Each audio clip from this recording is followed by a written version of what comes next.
For years, it was always about the Raw after WrestleMania. Like, the Raw after WrestleMania was always this big show. There was always something big going on. You'd have some debuts.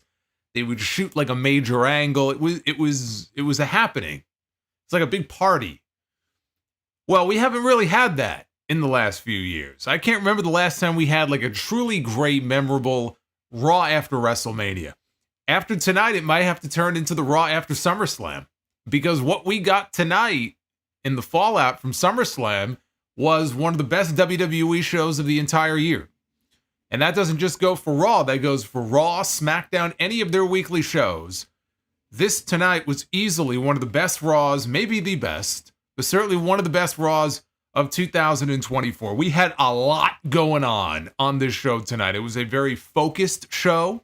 They progressed some of the existing stories coming out of SummerSlam. They started new ones, and they established some new faces on the show tonight. We had, for the first time in the main event, the Wyatt Six. This was their first match tonight.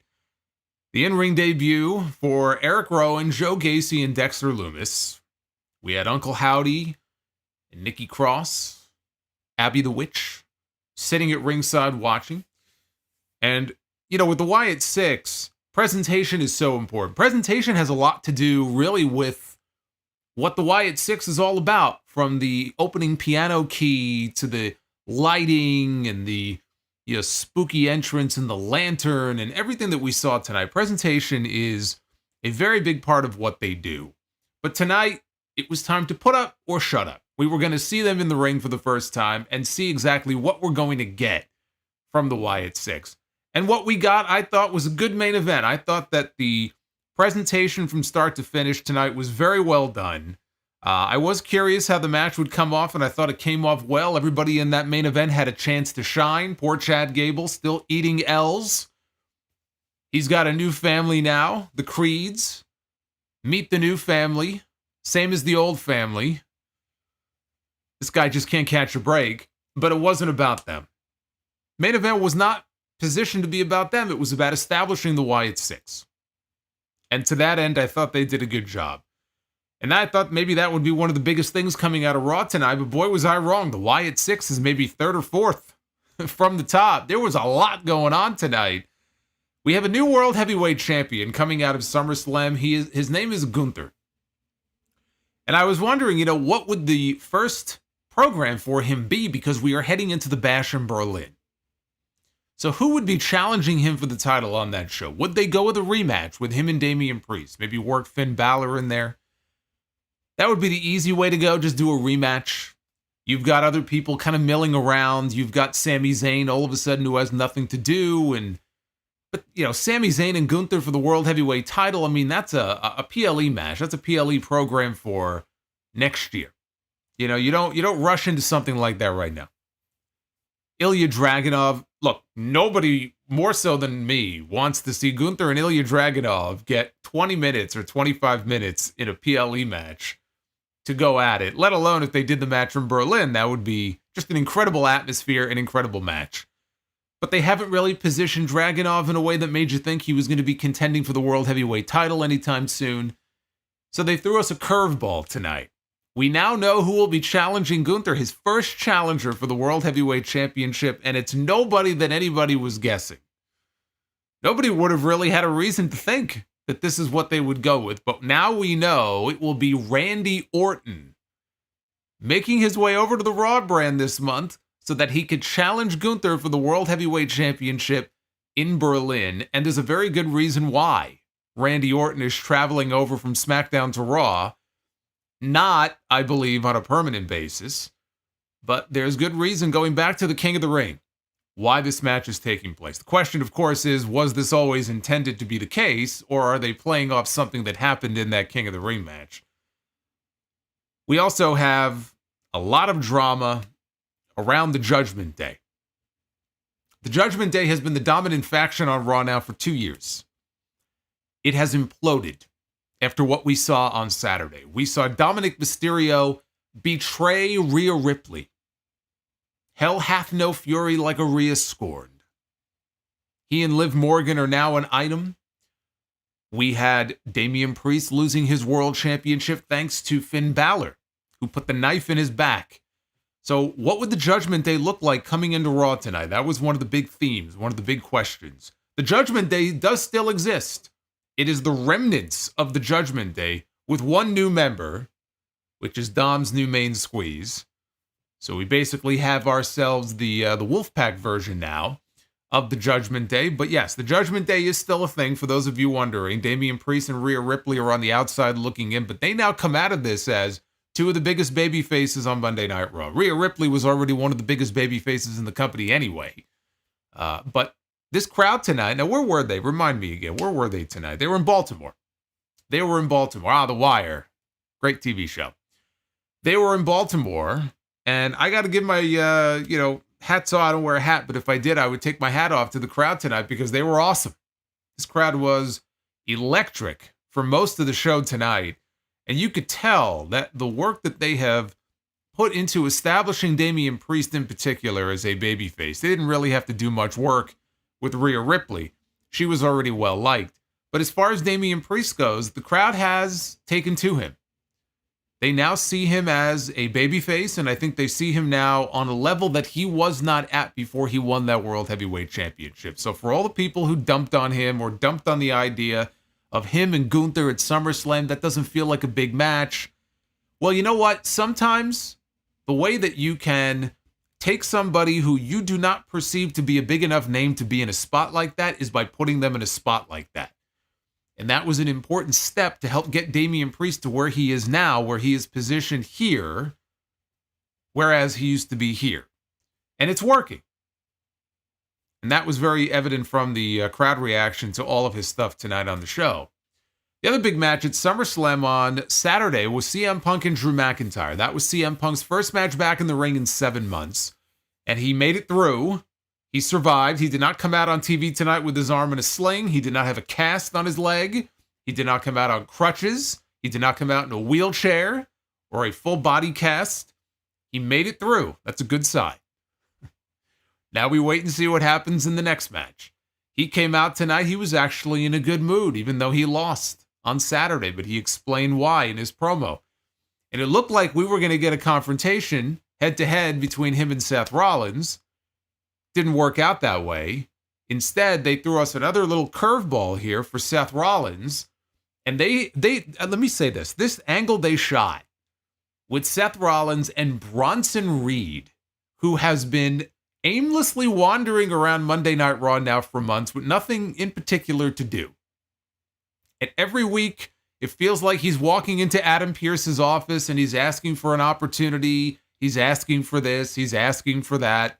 And Adam Pearce is always, blowing him off, basically. He took matters into his own hands tonight. And when I say that he destroyed Seth Rollins, he fucking destroyed Seth Rollins.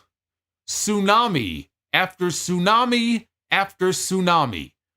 Seth Rollins left laying blood pouring from his mouth. Michael Cole losing his mind on commentary. Pat McAfee losing his mind on commentary.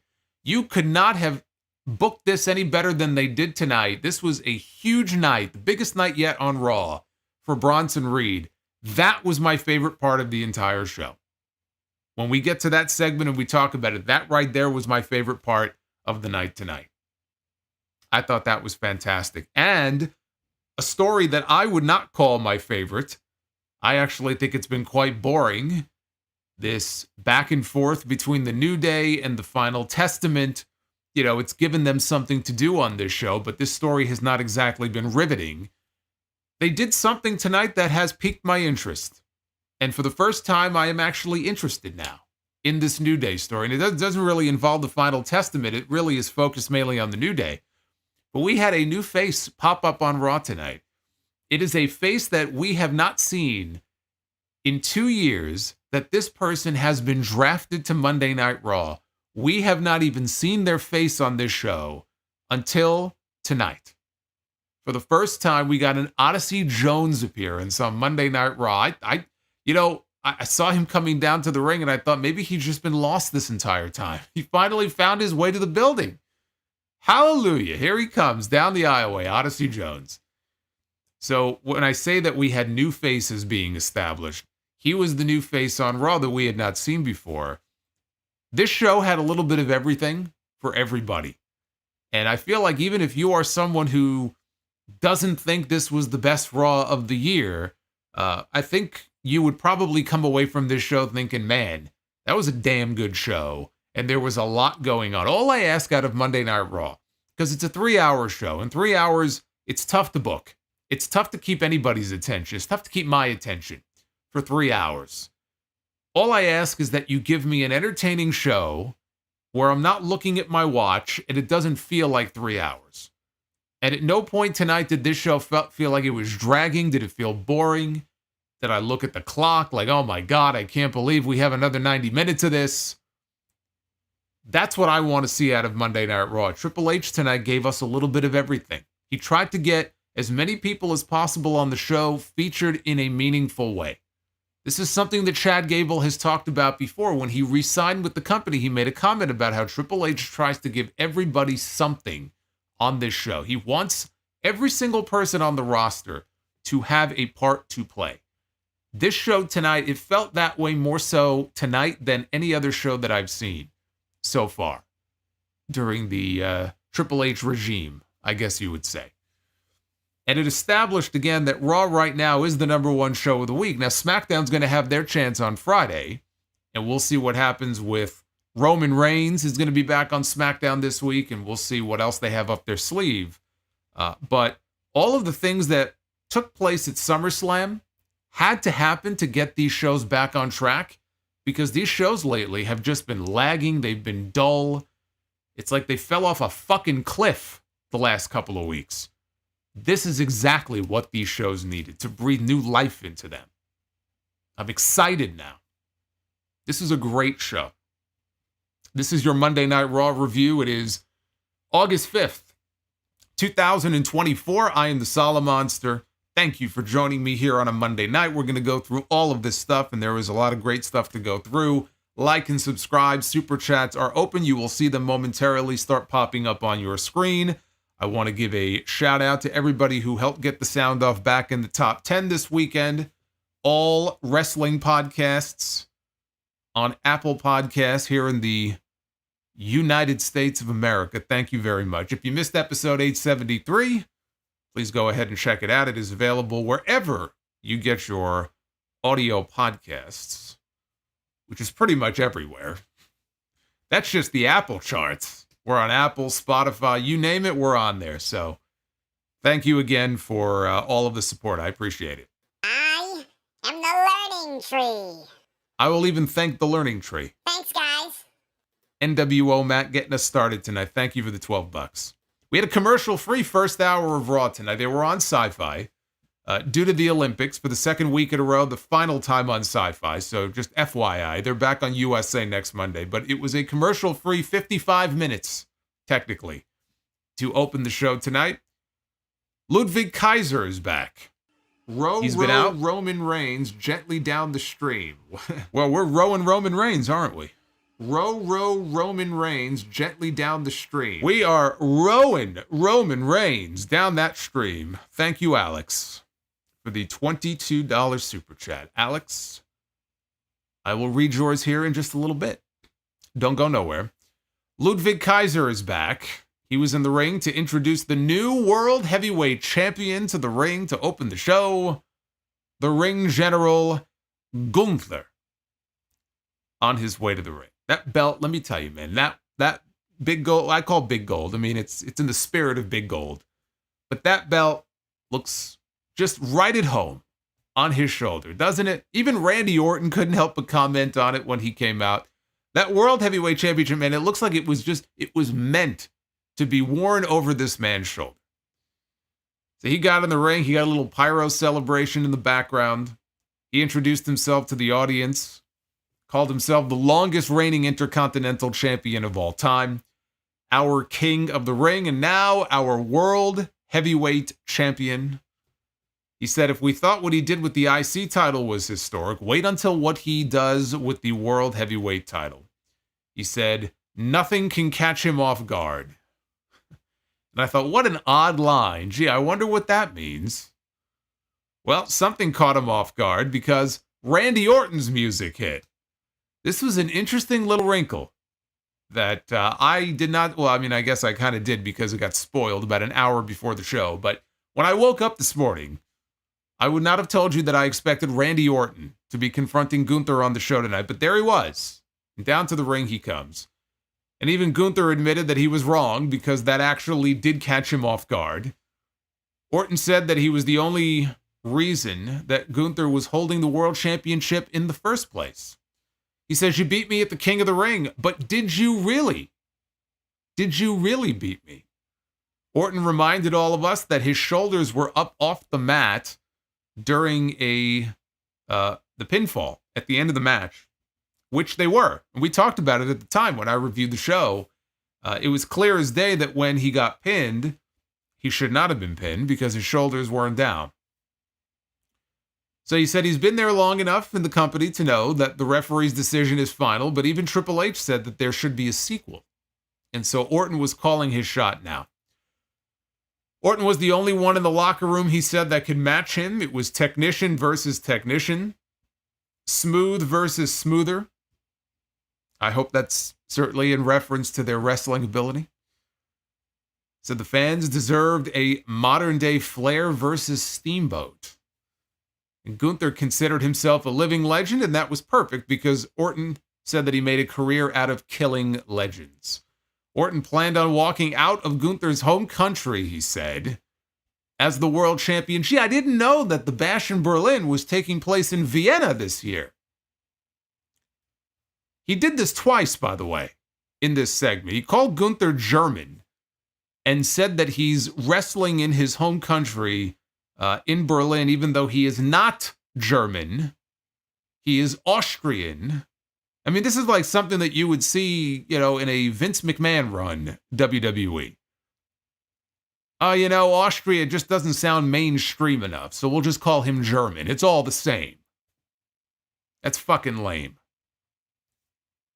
So Gunther admitted that not beating Orton clean at the King of the Ring left a stain on his record. Said the voices in Orton's head were wrong if they thought they were telling him that he could beat Gunther in Berlin. He accepted Orton's challenge and they shook hands, and Gunther then pulled him in close so the crowd couldn't hear it, but we could. And he told him that nothing catches him out of nowhere. And Orton said he was fine with that because he wanted Gunther to see it coming. What I did not see coming was Randy Orton as the first challenger for him coming out of SummerSlam, but it makes absolute sense considering the botch at the King of the Ring, if that's what it was. I don't know if it was planned out that way, if it was really planned out well, and the entire time the idea was that we would end up right in the spot that we're in now. Or again, if there was a botch with the finish of the match and they decided, you know what, we're going to play off of it, we're going to circle back around to this, and it'll all make storyline sense when we do. If so, bravo. And even if not, bravo. Because I'm all psyched up now to see Randy Orton and Gunther bash in Berlin for the World Heavyweight title. But if they are capitalizing on something like that happened, again, I love shit like that. Yeah, you have something like that happens, find a way to exploit it and take advantage of it and weave it into the story and make it even better. I like to think that's what they did here. Until it's proven otherwise, I'm going to assume that that's what happened here. But what I also love about it, look, Triple H, he did say after the King of the Ring, he did a backstage interview that night after the show. And he said that the two of them would meet again. Now, he said, when the match happens, it's not going to affect the outcome of the tournament because Gunther is still King of the Ring. He's still going to get his championship match at SummerSlam. But he did say that there would be a part 2. There would be a sequel at some point when Orton came back. So waiting until he won the title and then having Orton as his first challenger is actually very smart. The other thing also is it gives the World Heavyweight Championship a big marquee, challenger going into the show at the end of the month. Randy Orton is one of the biggest names in the company. That's automatically a huge match. All due respect to an Ilya Dragunov, that's not, as far as marquee value, that doesn't have the same marquee value that Gunther and Randy Orton has. So I like it. Because of that, it also makes sense that Triple H would allow Orton to cross over to the other brand. There was no trade.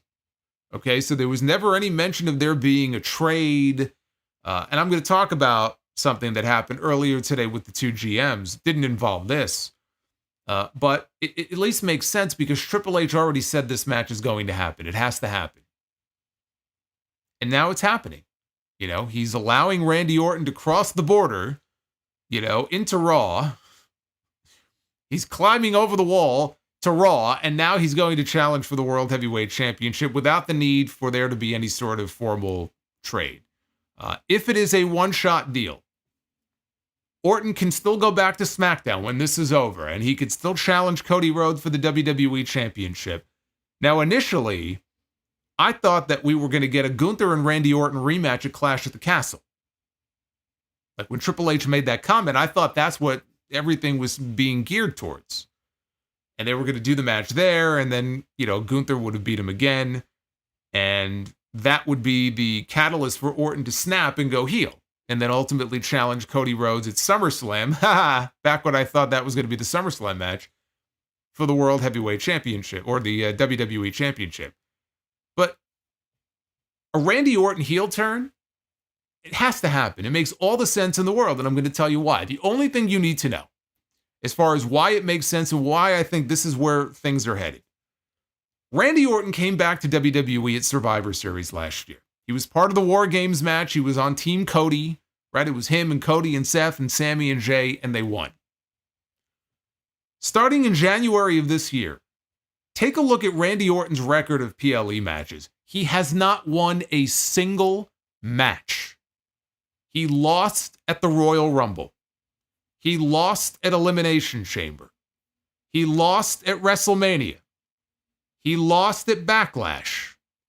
He lost at the King of the Ring. He lost at Money in the Bank. Thanks to Cody, no less, who got pinned by Solo Sikoa. That's a pretty bad record. And at some point, you would have to think that Randy Orton is going to get sick and tired of losing. And something in his brain is going to snap. It's going to trigger. And we're going to get the old Randy Orton. We're going to get the Viper Randy Orton. Heel Randy Orton, who's tired of losing. He's tired of being the nice guy. He's tired of being the friend, coming to other people's aid. It hasn't done him any good. He has lost every single big match he has had this year. And it's going to happen again in Berlin because he's going to go in there and he's going to lose to Gunther. And that is going to be the catalyst for the eventual Randy Orton heel turn and the eventual feud with him and Cody Rhodes on SmackDown for the WWE title. Makes all the sense in the world. All of this losing has to lead somewhere. All roads still lead to Cody Rhodes, in my opinion.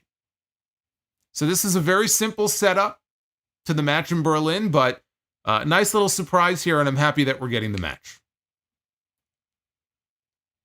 We had Sheamus and Ludwig Kaiser one-on-one. They have a little bit of history. These two, no love lost. This was Kaiser's return to the ring from the broken rib, or ribs, that he suffered a few weeks ago.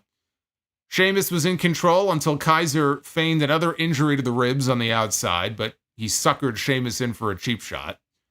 Kaiser then did his jog around the ring for a running drop kick to Sheamus into the steel steps. He was sitting up against the steps. We had Sheamus doling out the 10 beats and then a flying clothesline from the top rope to the floor outside. When he got up to his feet, Pete Dunne showed up and he tried to, yet again, Jerry Lawler loves Gunther. Oh my goodness. All hail Gunther. It is Gunther. I just got done talking about Gunther. Now we have Gunther. I am the learning tree. Always has to sabotage. Thanks, guys. This guy can't let anybody else get over. He's always, I mean, isn't it like art imitating life here? Always see somebody getting over. Hey, that Gunther guy's getting over. I better go piggyback off of him. Thank you all for the super chat love. Again, I'm going to be reading all of your messages in just a little bit. Aaron, by the way, though, thank you for the $50 Gunther bomb.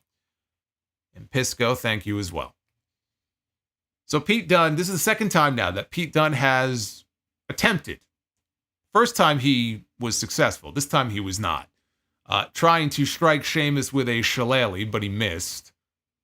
So Sheamus was able to dodge it, hit him with a knee strike. Kaiser, though, caught Sheamus off guard with a running kick when he got back into the ring, but he kicked out.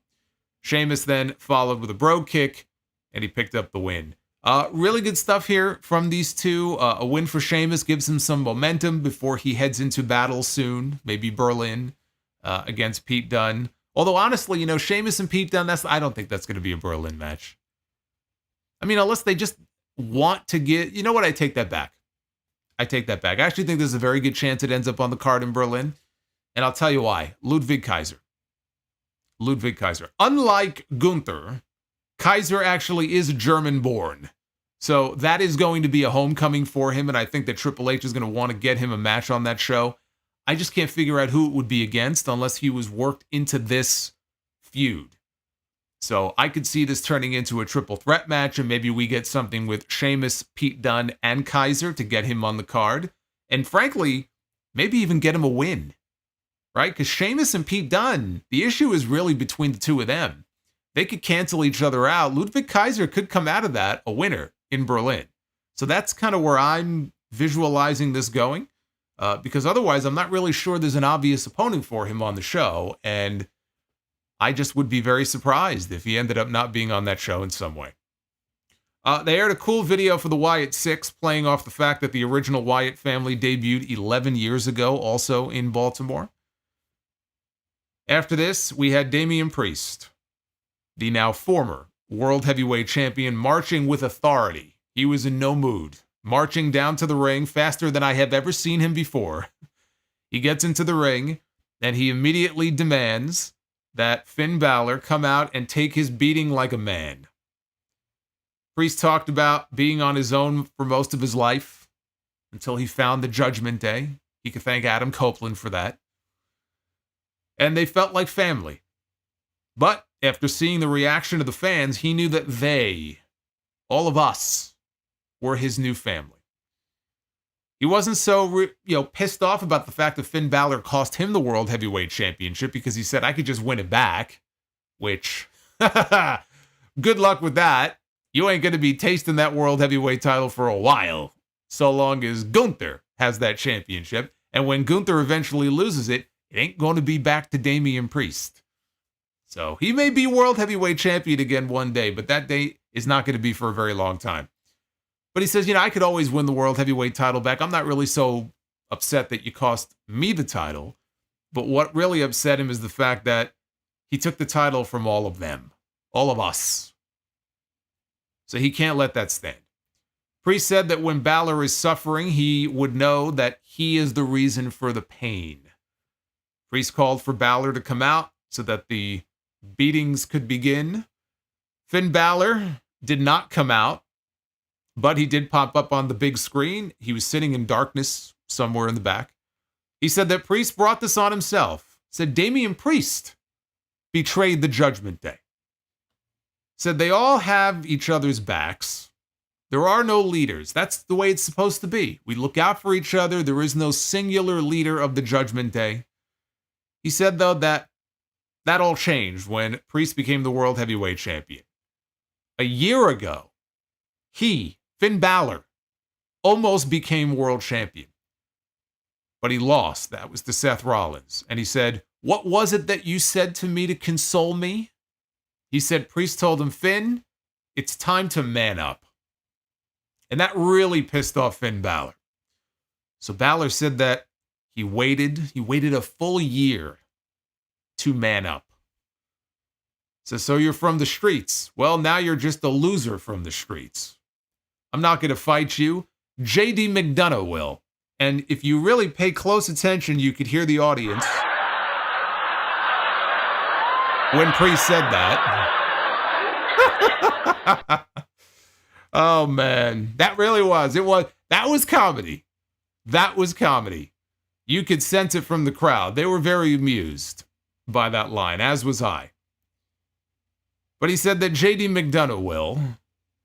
He's going to wait until Priest feels safe, and he's almost forgotten about him. And then when his back is turned, he says he'll be there to stab him in it again and again and again. And it won't be just him. He said, we all will. And the camera panned back, and we saw Dominik walk in with Liv Morgan, who gave him a kiss on the cheek. JD McDonough was there. Carlito was there. So we have the new Judgment Day. It's the same as the old Judgment Day, but they've traded Rhea for Liv. And I guess they're down a member. They could always add somebody new, right? You could always add somebody new to the Judgment Day, but right now the group does not look radically different than the way it looked before. We have the Wolfpack version of the Judgment Day now. Like I said, the fans, I think, found it about as funny as I did when Balor said that you're not going to get me, but you're going to get JD. Like he's some kind of threat. That was pure comedy. Oh man. Hey, Raw's got drama. They've got love storylines playing out, and they've got comedy. And sometimes the comedy hits, and sometimes it doesn't. That was pretty funny. But it was indeed, I'll tell you what I liked about this long-term vision that they had for this story and the way they tied it back to something that happened over a year ago. Balor said that he waited a year. It's actually over a year. Because last year, Balor wrestled Seth Rollins, I believe, twice. I think it was Money in the Bank and SummerSlam for the World Heavyweight Championship. What Priest was, or what Balor rather, was referring to there was the match of Money in the Bank last year. If you remember, Balor, he went up to the top rope. He was going for the coup de grace. Damian Priest had the Money in the Bank briefcase. He was outside the ring. I think he was sitting down. And he stood up. And I think I even commented on it in my review. Like, at that moment, why would he stand up? But he stood up, and it distracted Balor. Balor's looking back at him like, what are you doing? And that hesitation, that distraction, ultimately is what cost Finn Balor his match. It's what cost him potentially the World Heavyweight Championship. And so I love it. I love the way that they took it all the way back. They weaved in that match from Money in the Bank over a year ago, 13 months ago. And Finn Balor has not been able to let it go. That this man cost him the title.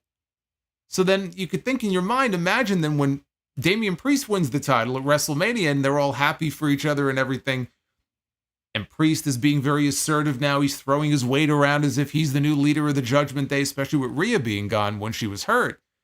And all of it makes sense, right? I mean, it all makes a lot of sense. See, he's been lying in wait. He's been playing the long game this entire time. He's been waiting for the right moment to strike. And it's not as if we didn't see this coming. I mean, they've dropped hints, some subtle hints and some not so subtle hints, especially since Damian Priest won the title of WrestleMania. These last several months, there have been a lot of backstage segments and interactions between them. And you look at Finn Balor, his facial expression or a comment that he would make. I mean, all the hints were there, but to tie it back to Money in the Bank last year is fucking great. I mean, you talk about a long-term story. The way they were able to tie it back all the way to that match, I think, it just makes it that much better. And I really do wish that they could find a way to delay this match until WrestleMania. I don't think it's going to be possible. Well, anything's possible, but my guess is it happens at Bad Blood. And, given the title of the show, it would kind of make sense, right? Bad Blood. You do the first match between Finn Balor and Damian Priest. They may have to because they may be setting up for something at War Games with them, maybe.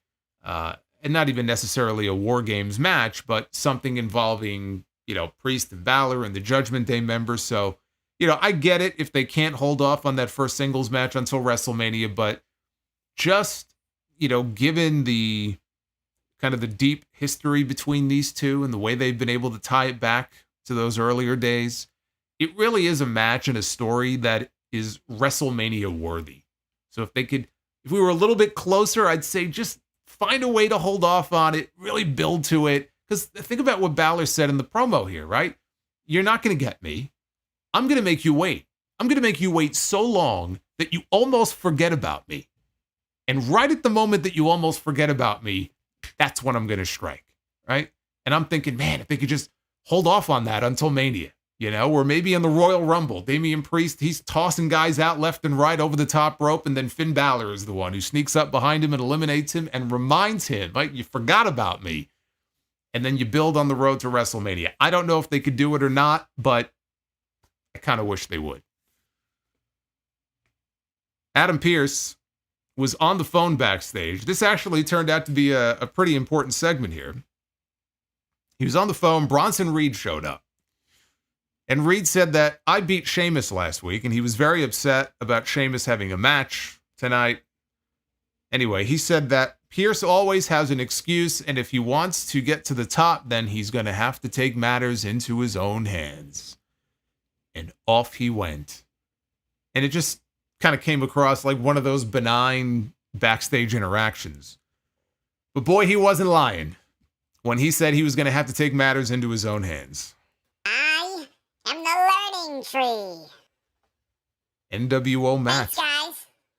His second learning tree of the night, I think. Unless that was him that did the other one. I think that was somebody else. But Matt, thank you. And William Valencia, thank you for the $10 super chat. There are special amounts that trigger some of these specific ones. If you're new here, just check the description down below. But anybody who supports, again, I always appreciate it. And hit that thumbs up button as well. If we get enough of those, we'll do our Be the Booker segment at the end of the stream, which is always fun. Lyra Valkyria against Shayna Baszler. I Oh my am God. the learning tree. Well, that is number 3 for Matt. Thanks, guys. I was confused before, but I'm not confused anymore. Matt, thank you again.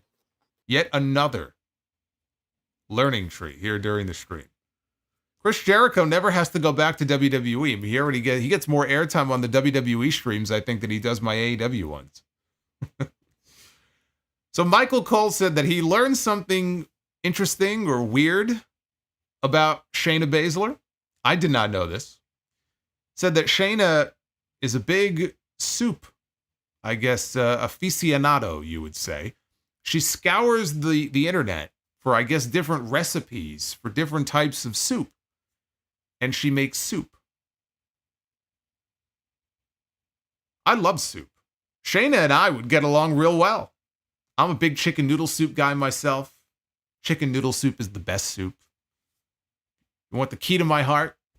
You make me some chicken soup? Woof. You'd be in my good graces. I don't know why he mentioned this. I have no idea. I thought she was going to throw fucking soup in her face at the end of the match, like scalding hot soup, but okay. Interesting little fact to know. I'm not really sure how that plays into anything, but okay. Does she like wrestling? Oh, you know what? She probably loves wrestling soup. That's right. Shout out to Mish and Joey. Shayna Baszler cooking up some wrestling soup. I didn't even think of that. So this did not go very long before Lyra hit her Nightwing finish. Zoe Stark ran in for the disqualification.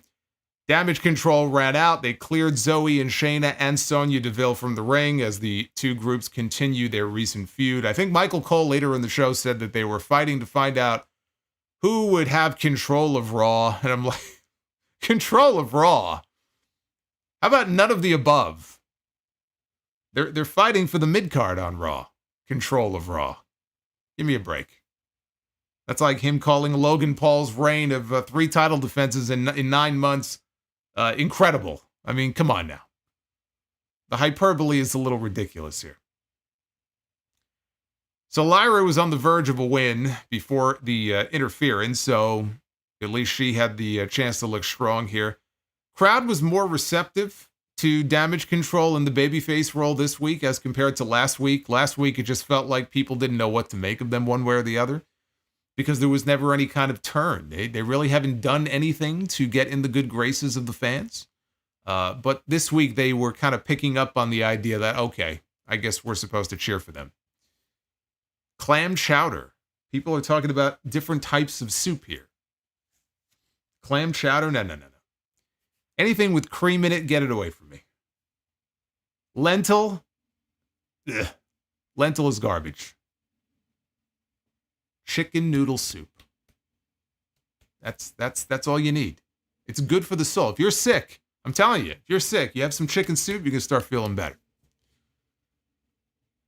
I mean, unless you have some kind of terminal illness or something, or AIDS or something. I mean, my God. But, you know, if you have like a cold, I'm talking about, not like a deadly illness, you know, you have some chicken soup, you're going to be feeling better. So Ivy Nile met the Creed brothers in the back. They were all talking, and she asked them to leave when Maxine Dupree walked up. Maxine wondered why she hadn't heard from her and said that the Creeds had been attacking Otis and Tozawa now for weeks. And Ivy tried to reason with her and said that the Creeds have a switch. It just goes off sometimes, not the Nintendo one. Chad Gable showed up, told Maxine to leave. He told her that they could keep the Alpha Academy name. He said he and the Creeds would beat the Wyatt Six tonight. That's him and his new family. I don't need you anymore. I have a new family now. CM Punk made his way down to the ring for a promo to address the audience here. And I thought to myself as I watched him, walking down to the ring, I said, this man looks awfully happy for someone who lost on Saturday, lost to his most hated rival, a man who's been torturing him now for, the better part of 7 months or 8 months now. He said that he would address that. He would address why he was looking so happy in a minute. But first, he wanted to congratulate the new UFC welterweight champion on his recent win. He says he likes it when good things happen to good people. So Punk said that he was happy because he had not been to Baltimore, I think he said in 10 years. He said getting there was no guarantee. He said some fans love him because when he gets knocked down, he gets back up. He says some people in the company hate him because he doesn't stay down. Punk said the night was not guaranteed tonight. Him being here tonight was not guaranteed because of the injury that he suffered at the Royal Rumble. Punk said that he was told the injury would sideline him for 9 months. He was able to make it back in 5. He put over McIntyre's size, called him a tough son of a bitch. He took issue with McIntyre telling lies about me to make him feel better about himself. And he said he's happy because he's back. He came back at SummerSlam. He's back now. And he said this is just the beginning. Punk said his road to WrestleMania began at SummerSlam. He asked where would he be if he had stayed down when he lost a match or a championship. He said his summer did not start the way he wanted, but it is still summer. And the fans in Baltimore deserve less talking from CM Punk and more fighting from CM Punk. And they liked the sound of that. He said he wanted round 2 with Drew McIntyre. So Seth Rollins' music interrupted Punk, who showed frustration. As soon as Rollins' music hits, he's always very exasperated. As soon as he hears the opening chords of Rollins' theme, he's like, oh my God. I remember once Punk, he literally dropped to his knees in the middle of the ring. Here he was, I forgot what he said, but he was exasperated when Rollins walked out. And Rollins did not come out tonight in some kind of fancy, whacked out, bright colored suit. He wasn't in his puffy referee shirt from last week. He walked out. He was wearing a black leather jacket. He looked very stoic and very serious. And he also said that he too was in a good mood. After 10 long years, it's time for me to put you in the dirt. Rollins went to go enter the ring to go walk up the steps. Punk, though, was standing in his way near the corner. Rollins asked if he was going to let him in. Punk said, well, I'm not the one dressed like a cowboy, but I'd let you be my Huckleberry. Shout out to Dusty Rhodes. So they were about to square up when Drew McIntyre interrupted. We heard his voice. We didn't see him, but then there he was. He was up in the stands. And he said, Punk brought the fight on Saturday and proved that he still got it, but he's no longer the best in the world. I am, he said. They weren't even looking at him. They were burning a hole in each other, Punk and Rollins. It's like they weren't even paying attention to McIntyre. And so Drew pointed out the bracelet that was on his wrist that he said had his stupid dog Larry's name on it and Punk's wife's name, AJ, on it. So when he mentioned that, that's what finally set off Punk. By the way, I don't believe that this is the first name drop or mention of AJ. I think it's all but guaranteed we're going to get an AJ Lee appearance before this feud is over. I do. Even if it's just in the crowd. I just feel like name dropping her and the bracelet and making her a thing here in this feud It's all going to culminate in her making an appearance of some kind on TV. Or Bad Blood, or at some point between now and then. So anyway, that was enough to piss off Punk. He made a beeline out of the ring into the crowd. McIntyre took off before he could catch up to him. So that left Seth Rollins all by himself in the ring. And this is where things really picked up. Rollins is all by himself. He turns around or goes to, almost turn around. And he gets ambushed from behind by Bronson Reed. Reed put Rollins down with the Death Valley driver. I mean, Rollins tried to put up a fight. He put up a little bit of a fight, but he got put down with the Death Valley driver. And Reed then followed up with not one, but two running sentons. Reed went up top, and he hit the tsunami splash. Squashed him like a bug. But that wasn't enough. He goes back up to the top rope, and he hits a second tsunami splash. Now this brings out referees, and this brings out producers. I think I saw Pat Buck and Sean Devari and Jason Jordan were out there. So they're all out there now trying to stop the mayhem. Reed left the ring, but then he returned, and he hit a third tsunami splash. And then a fourth. And then a fifth. And it was to the point where I lost track. I didn't know if it was 5 or 6. I had to go back and rewind it. So he hits 5 of them. All the while, I'm thinking, why don't the referees just roll him out of the way? Like he's laying there. And they're all standing there going, no, no, no, no, no, as Reed is up on the top row. They should roll him out of the way to safety. Like a rug. But they didn't do it. So Rollins is still laying there. And they left him to die. And so Reed goes back up to the top rope and he hits a 6th tsunami splash. Half a dozen splashes from a man that is every bit of 350 off the top rope, squashing Seth Rollins. And the crowd is cheering now. Each time he is going up to the top rope, he's the heel. Rollins is the babyface. They sing his song, right? That's really all they give a shit about. They don't give a shit about Seth Rollins. They just care about his stupid, shitty song. This man is being murdered in the middle of the ring, and every time Bronson Reed goes back up to the top rope, they cheer, and they get even more animated than they were for the previous one. And actually, by the time they finally rolled Rollins out of the way, they booed. They booed because they wanted him squashed again. So evidently, the relationship, the bond between Seth Rollins and these fans is not quite as strong as maybe he would have expected it to be. But Rollins is laying on the mat. He's coughing up blood, right? You see this blood on the mat. He's got blood on his lips. So finally, Bronson Reed leaves the ring. And then he comes back again. He climbs back up onto the apron and he proceeds to climb to the top rope for what would have been the 7th tsunami splash. But finally, all of these referees and these agents realize, hey, wait a minute. Maybe we should roll him out of the way. So finally, they rolled him. I bet if RVD were there, he would have fucking rolled him. It wouldn't have taken them fucking 6 times to figure it out. So they roll him out of the way to the opposite side of the ring.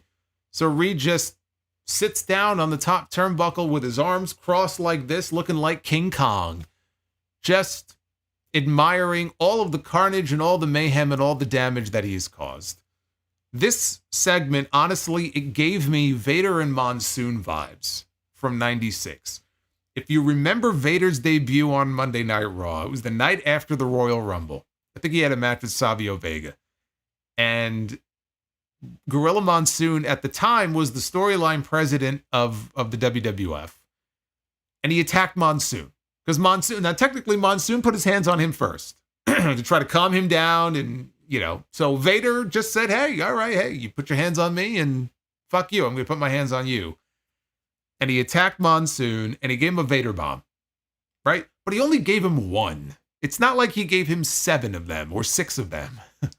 But this gave me Vader and Monsoon vibes because he attacks this man and he gives him these splashes. And I remember Vince McMahon on commentary was, obviously really selling it big.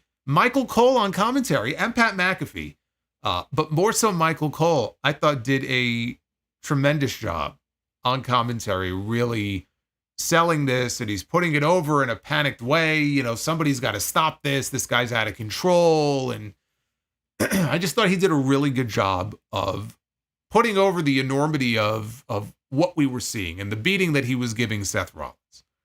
I mean, the man is literally laying on the mat bleeding. You know, they're talking about internal bleeding and all this. The announcing can add so much to a moment like this, and this was a great example of why. So I got to compliment the announcers and Cole in particular on the job they did here. I loved everything about this. I thought this was fucking great. Bronson Reed warned Adam Pearce. Adam Pearce gives him the cold shoulder. He gives him the runaround. He always has excuses for him. And Reed finally said, all right, you know what? I see what I have to do here. If I want to climb my way to the top, I'm going to have to make a statement. I'm going to have to take it for myself and do something on my own. And then 2 segments later, or 3 segments later, he followed through on that promise. And that's exactly what he did here to Seth Rollins. If I have to make it to the top, I guess the smartest thing to do would be to go out there and take out one of the biggest stars in the entire show. And that's who he targeted. He could have targeted anybody he wanted to. He targeted Seth Rollins, who is one of the biggest stars on Monday Night Raw. Reed is someone on this roster who has been meandering around aimlessly now for months with no real direction. You know, he's had matches, not every week, but he's been featured, but not featured in any meaningful way, right? You don't want to be featured by showing up and saying hi and then bye. You want to be doing something. You want to be in a program with somebody, if not challenging for a championship. And they just didn't have him doing anything. This is how you reestablish him as a threat. Gunther is the world heavyweight champion. Braun Breaker is the intercontinental champion, 2 heels. Okay. And in the case of Gunther, I think he's worked with him before already. He's not touching the Intercontinental or the World Heavyweight title anytime soon. Okay, so he's basically locked out of those 2 top championships on the brand. And so if he's not going to be involved with either one of them, then what do you do with him? Well, he can still be an important part of the show. Just get him in there with somebody who's important and give him something to do. Have him make a statement in some way. This was a statement by Bronson Reed on this show. And the fans reacted big to it. And again, they had to take Rollins out of there like he was half dead. I just thought everything they did here was excellent. Rollins needs to disappear for at least a few weeks. I know the way things are now in wrestling, you know, he'll probably be back in a week. He needs to be out for at least 2 weeks before you bring him back. Because I was thinking, okay, when did they do the match, right? Maybe not Berlin, right? But Berlin is what makes sense. Berlin is what makes sense. They don't have another big show until Bad Blood. The way they did this feels like a PLE match. This should not just be a TV match. So Berlin is probably going to be it. I would keep Rollins off TV for about 2 weeks before he shows up again and then make the match official for that show. I think Rollins and Reed is going to be great. I think that's going to be a great match. You can get at least 1 match, if not 2, out of it. And the other thing that this does for now is it separates CM Punk and Seth Rollins. Because clearly he has unfinished business with Drew McIntyre. And we're going to get 1 or 2 more matches with Punk and McIntyre. So Rollins and Punk could be its own standalone feud. Rollins and Punk could be a WrestleMania match. This, for the time being at least, puts some separation between them because when he comes back, Rollins will now be preoccupied with somebody else. Punk can go on and continue his business. So it really works on all levels here. This was great. I love this segment. Backstage, Jackie Redmond asked Adam Pearce for an update on Seth Rollins. This was a little bit later. Pearce said that it didn't look good, and Rollins would be on his way to the hospital because there was a fear that he might have internal bleeding. Michael Cole correctly pointed out, like, the guy was fucking bleeding from his mouth. I think he's got internal bleeding. At least he didn't say anal bleeding. So CM Punk is storming through the backstage area. He comes upon Adam Pearce. He wants to know, where is Drew McIntyre? Pearce tells him, look, I already walked him out of the building. And I thought Punk was going to choke him. I thought he was like looking at Pierce like he was Jack Perry. I was like, uh-oh, he better get out of there. But Pierce walked away, and Punk was left to stew in his own emotions. We had the New Day against the Authors of Pain, with Karrion Kross and Scarlett in their corner at ringside. Kofi and Woods. Yeah, you forgot about that, didn't you? Oh, yeah, yeet. There you go. Speaking of Michael Cole, you forgot about that infamous Michael Cole moment on Monday Night Raw, where Vince McMahon told him to let everybody know that Jerry Lawler was suffering from anal bleeding. Booker T looked over at Michael Cole like, what? And all Jim Ross could do is just shake his head like, the fuck am I doing here? Like, what is my life?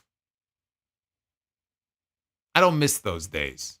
Shout out to Patricia, who just subscribed to the channel. Poor Patricia subscribes to the channel at the moment that I mention anal bleeding. And a picture of Kevin Nash as a sperm pops up on screen.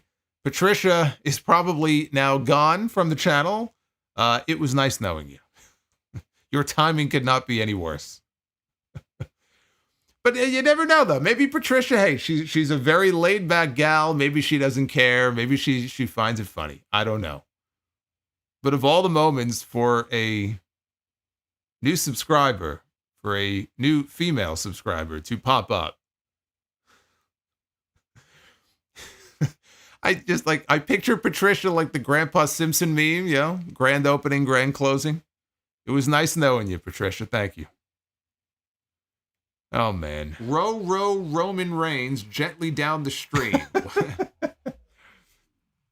Row Roman Reigns gently down the stream. Patricia's like, where did the algorithm lead me? I am the learning Oh, my tree. God. Well, if she wasn't gone before, she's gone now. Thanks, guys. I'd be gone if it wasn't my own channel. Oz and Glorious, thank you very much for the Learning Tree Super Chat. Thank you, sir. Hey, Brad. Brad is with us. Hey, Brad. What's going on, Brad? So Kofi and Woods, they were dressed like the Teenage Mutant Ninja Turtles. They were wearing Ninja Turtles-inspired gear. Now, why would they be dressed up as Ninja Turtles? Because WWE has partnered with Nickelodeon, for those who don't know, to release some WWE Ninja Turtle crossover action figures. Ninja Turtles were my jam when I was a kid. I was a big, I go through these phases as a kid. I was never a G.I. Joe guy, but I was a He-Man guy, a Thundercats guy. God, what else? But the Turtles were huge. I watched every episode of the cartoon from 87, the 87 cartoon. I mean, there's been like 50 million fucking Ninja Turtle cartoons now, and they have different animations, like anime now. It just looks like shit. But like the 87 cartoon, the movies, I still maintain the second movie I enjoyed more than the first. First is a great movie, very dark movie. But the second movie is still my favorite. The third one we won't talk about. We don't talk about that one. Secret of the Ooze. That's my jam right there. Kevin Nash suiciding himself at the end of that movie will never not be funny. So Karrion Kross interfered. He knocked Xavier Woods off the top rope, which allowed Razar. Boy, it's funny. I mentioned the Ninja Turtles, and I talk about Razar, right? We had Reza and Toka in the second Ninja Turtles movie. Every time I see Razar, I just can't help but not think of that movie.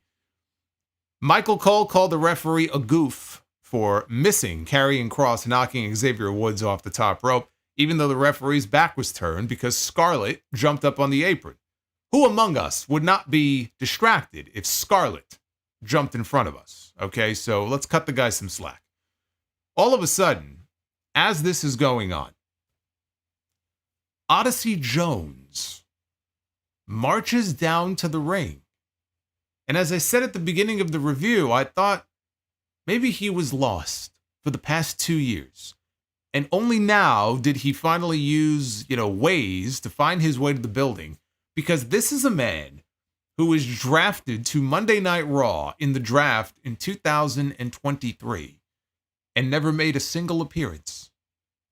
And then he was drafted again to Monday Night Raw this year. And up until tonight, never made a single appearance.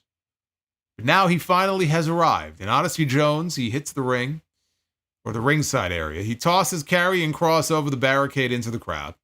And in the ring, Woods rolled up a distracted Razor for the win. Now, AOP attacked Woods after the bell. Jones came back in. He made the save. He actually got each member of AOP under his arm in a side slam position and held them there at the same time for like a good 3 or 4 seconds. And these are big fucking guys. And I'm sure they were, supporting as best they could, but still, that takes a lot of power. And then he dropped them for a double side slam. Kross attacked him from behind, and he ended up giving Karrion Kross a great-looking boss man slam, or black hole slam, whatever you want to call it. Kofi comes into the ring. He celebrates with Jones. He's all pumped up. Xavier Woods, a lot more reserved in his demeanor. Like, he didn't know about this. He wasn't clued in that this was happening. I like the move. I would caution people who were making comments about, him replacing Big E. And, I'm sure some people are going to like the idea. Some people are going to think it's, disrespectful, which it's not. I mean, shut up. That's ridiculous. People are going to have different opinions about this and what they think. I would caution people that they need to wait and see how it plays out. Based on Woods' reaction, as far as whether or not Odyssey actually ends up being a third permanent member of the New Day. Because in the back after, there was a backstage segment.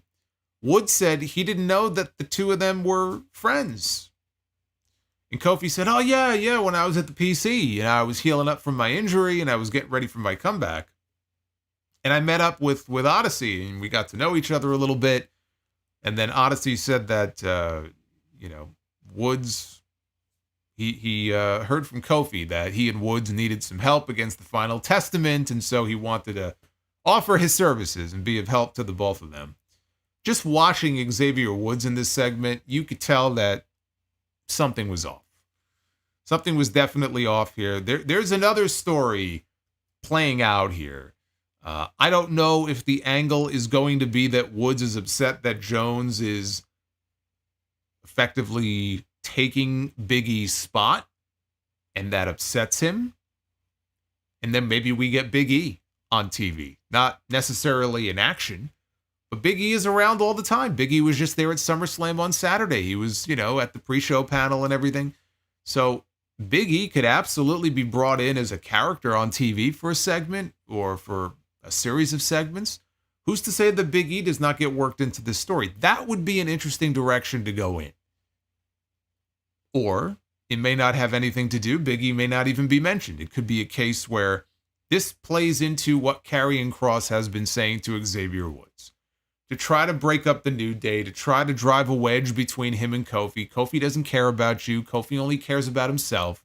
And here's yet another example of Kofi not even cluing you in and not even telling you and just doing something without clearing it with you first or giving you a heads up. It feeds into that story. I didn't think when this whole thing started, realistically, that they would break up the New Day. This now, all of a sudden, throws an interesting little wrinkle into the New Day story that was not there before.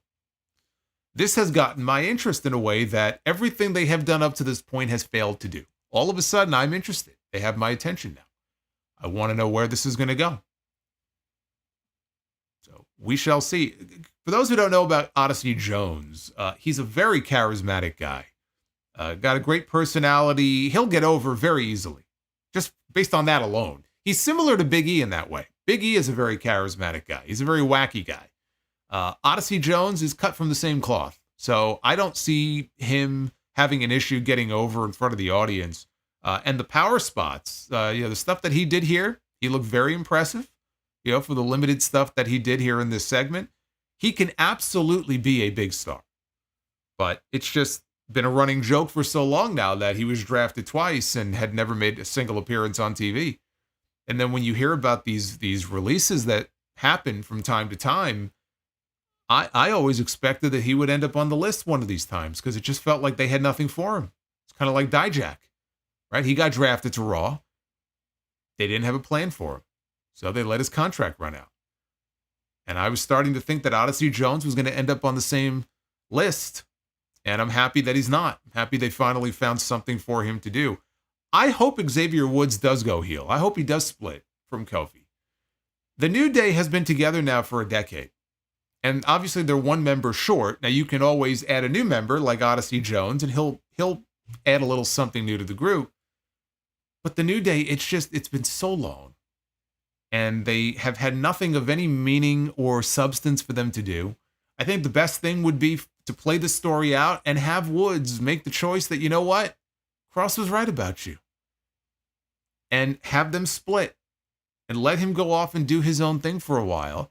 And then eventually you can reunite them. You can have a New Day reunion. And there'll be interest in a New Day reunion if you keep them apart. Because it's like the old expression, how can you miss me if I never go away? I think to get to that point, they need to go their separate ways. Whether it's a full-on betrayal. We've had a lot of betrayal on television recently. We had two different betrayals in the same faction on Saturday. However they want to work it, I hope it happens. I think it would help freshen things up a lot as far as the New Day goes. And boy, they could use it. We had Awesome Truth against Grayson Waller and Austin Theory. In a video earlier today, Adam Pearce said that he had worked out a deal with the SmackDown general manager, Nick Aldis. Part of that deal involved sending Waller and Theory to Raw tonight to compete in a match, which begs the question, why? Why? But that was the deal that he made. We don't know what Nick Aldis gets in return. Now, my first thought was probably very similar to your first thought, I'm sure, many of you, that Sami Zayn, who lost the Intercontinental title on Saturday, and Jey Uso, who didn't even have a match, didn't even show up at SummerSlam, were going to be paired off and go after the tag team titles, go after the Bloodline on SmackDown. Now, how they would get there, they would have to explain the why behind it. After the segment that aired a little bit later on in the show, I'm not sure that that's necessarily the case, but we'll talk about that when we get there. Miz and Truth performed a double drop kick. Michael Cole dropped a Rock and Roll Express mention.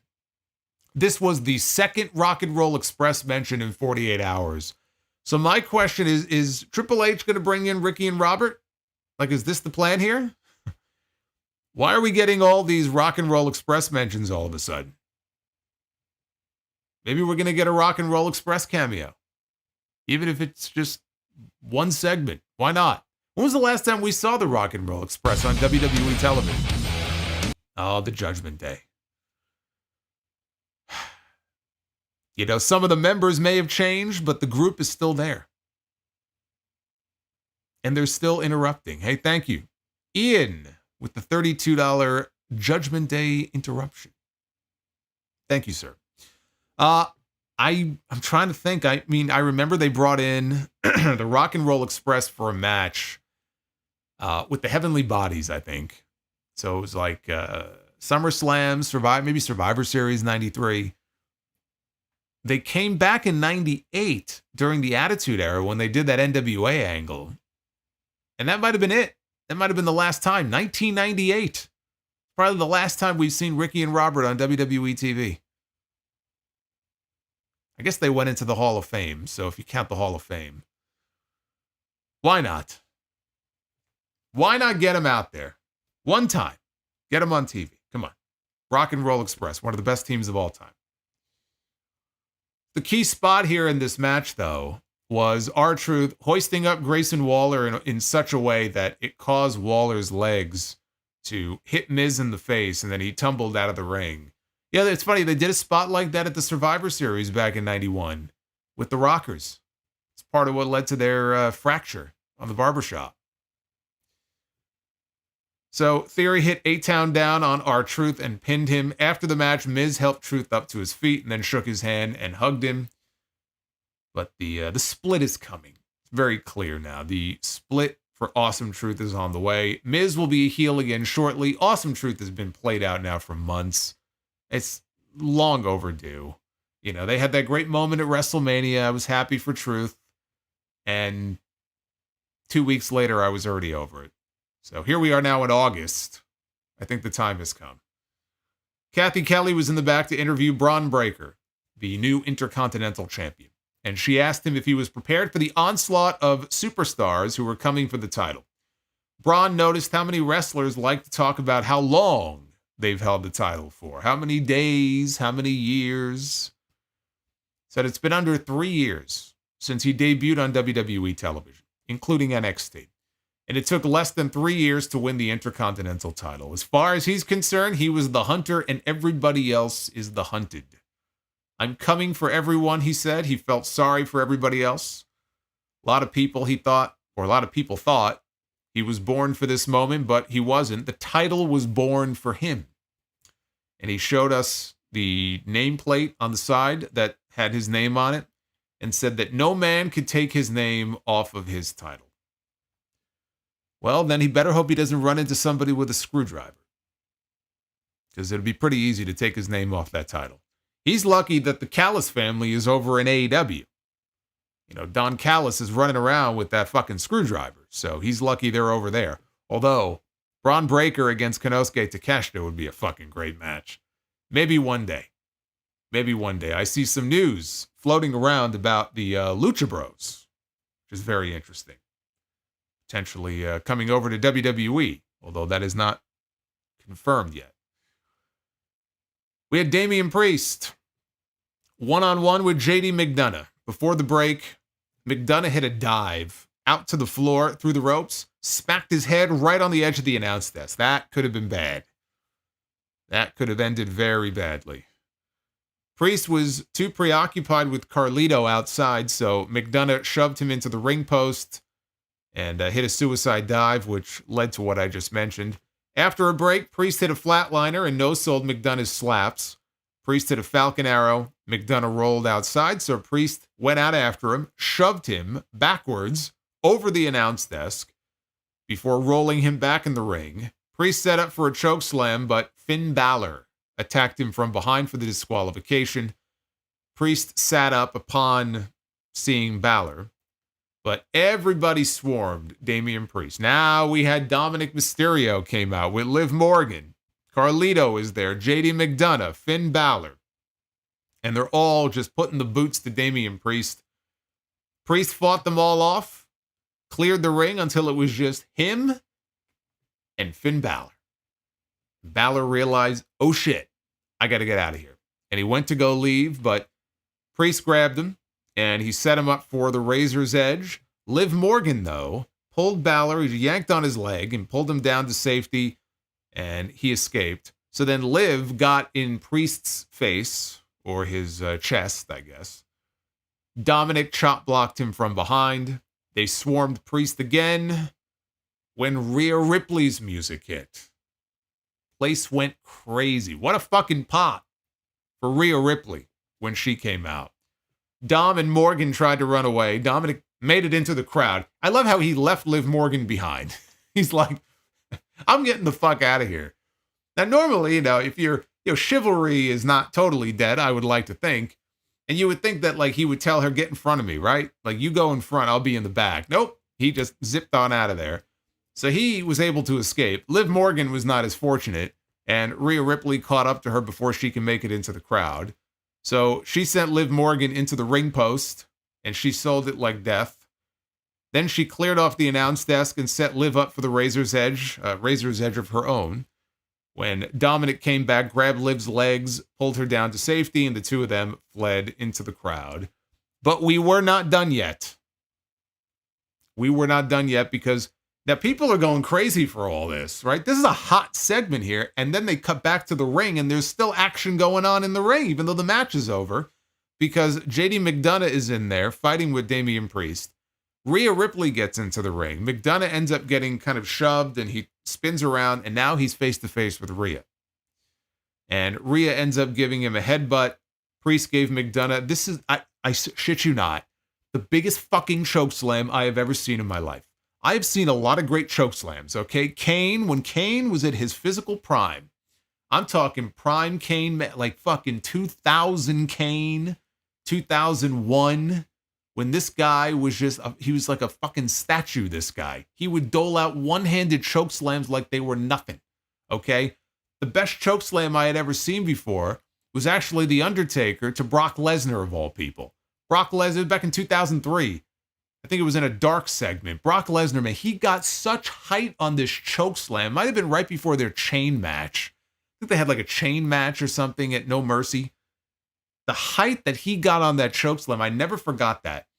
This may have been the best chokeslam I've ever seen. Seriously. And a lot of that had to do with JD McDonough. And I have to give McDonough a lot of credit here, because we joke about like McDonough facing Priest, like what, please give me a break, right?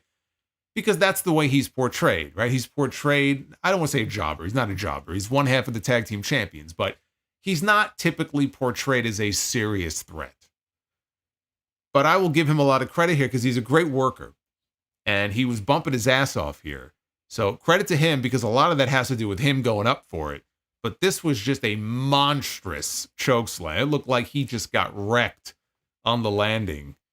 And we have the Terror Twins standing tall. Damian Priest and Rhea Ripley here to close out the segment. The crowd was super hot for all of this. Priest nearly got his hands on, technically he got his hands on Balor, but didn't really get to do anything to him. Balor was able to escape. Rhea Ripley also got her hands technically on Liv Morgan, but didn't really get to do much to her. She was able to get away. Dominik got away completely. There was no interaction whatsoever with her and Dom on this show. They're making us wait for it. And because there's no need to rush. What are you going to do? You're going to just blow it all off in one night and have Priest lay out Balor and have Rhea kick Dom's ass? Like, no. People are going to be dying to see it. People are going to be dying to see it. Everybody. Look, I've been talking about this Rhea Ripley, Liv Morgan, Dominik Mysterio triangle now, and how many eyeballs are on this on social media when they take the clips and post them on YouTube, on TikTok, Instagram, right? They're loving this because it's getting a lot of interest. It's getting a lot of traction. I saw Vanessa Hudgens. I guess she may have been at SummerSlam. I don't know. But apparently on her Instagram, she posted what looked like an image from the crowd as Dom and Liv were leaving at the end of her match on Saturday. And even she was commenting on like how crazy this story is, right? Like this story has just taken over. And part of what makes it so successful is that they're milking it, but it's like drip, drip, drip a little bit more each week. They're going to drag this out as long as they possibly can. Now, it's clear based on this segment, we're going to get a mixed tag team match, probably in Berlin. If I had to guess, it's going to be in Berlin. It'll be Damian Priest and Rhea Ripley against Dominik and Liv Morgan. That's going to be the match. Liv Morgan and Rhea Ripley should not be in the ring together again in a one-on-one situation for that title until Bad Blood. And if they do more than one Hell in a Cell match on that show, one men's, one women's, there's your women's Hell in a Cell match. It's going to be Rhea Ripley and Liv Morgan. But Rhea and Dom, there's something there too, where you've got to build to Rhea just kicking the shit out of him. And, hitting him with a riptide, maybe through the announce desk or something. Yeah, they got to build to that too. In another time, in another era of WWE, they would have been able to do a Rhea Ripley Dominik Mysterio match. There's a way to do that match that works even now. I just don't know if they have the balls to do it. With their sponsors and everything. Look, it's a different day now in WWE. They're dropping, son of a bitch and shit and asshole and all these words that you didn't hear a lot over the last 10 years on WWE television. They're being a lot looser about that stuff now. And you're going into the Netflix era as well. And you had Braun Strowman the other day who did an interview and said that a lot of them in the back are just waiting. They're waiting and taking bets when they get on Netflix to see who's going to be the first person to drop that F-bomb and everything. And it's not going to happen. Unless you're The Rock. This idea that they're going to go to Netflix and it's going to be F-bombs galore every single week. Apparently, even some of the wrestlers believe this. Like, no, that's not the way it's going to be. But they're not going to have the kind of handcuffs they have on USA Network or on Fox. And so why not? Why not build to a Rhea Ripley, Dominik Mysterio match? Like, I personally, I'm not a big fan of like intergender matches. Like, it's just, if there's a story for it, it could work. But just doing it, I'm just generally not a fan of it. But man, if ever there was a time to do it in WWE, this is it. And you can make that match work. I'm just saying. I just don't think that they have the guts to actually do it. In the back, we saw Damage Control. Dakota Kai was about to make her way out for a singles match. And they were attacked by Sonya Deville, Shayna Baszler, and Zoe Stark. And in particular, they targeted Dakota's knee, her previously surgically repaired knee, and told her to stay out of their business. After a break, Sonya came to the ring for her match and said there would be no match because Dakota Kai was a bit under the weather. Io Sky entered with Kairi in her corner for the match instead. Sonya continued the tradition here in this match that was kicked off on Saturday of going shoulder first into the ring post. Do you know that they did that spot in 5 consecutive matches on Saturday? And I think they did it in 6 out of the 7 matches. Fucking ridiculous. Absolutely ridiculous. How could there be no communication between the people who were putting these matches together? Like, hey, maybe don't do that. We're doing that in our match. Or it's going to, like in the Rhea match, right? It directly played into the story of her shoulder. Like, maybe don't do that.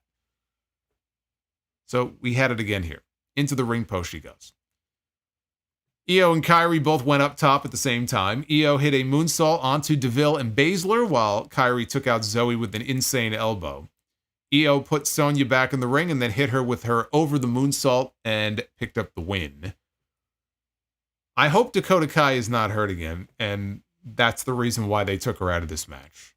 I really hope that's not the case, because next week it's going to be Io and Kairi against Shayna and Zoe in a number 1 contenders match.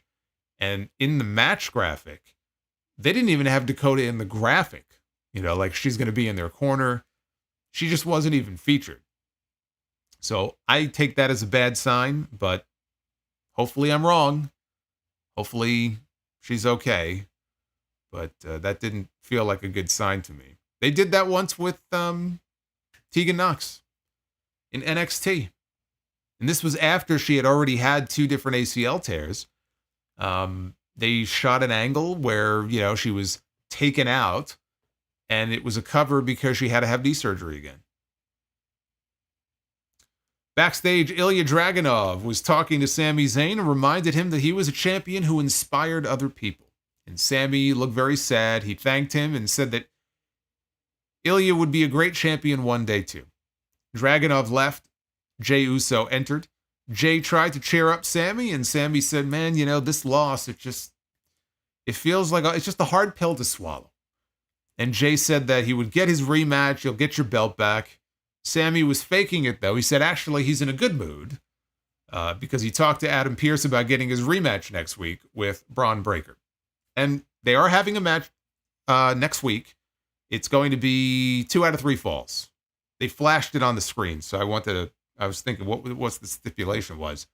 2 out of 3 falls for the Intercontinental title on Raw next week. Sami Zayn and Braun Breaker.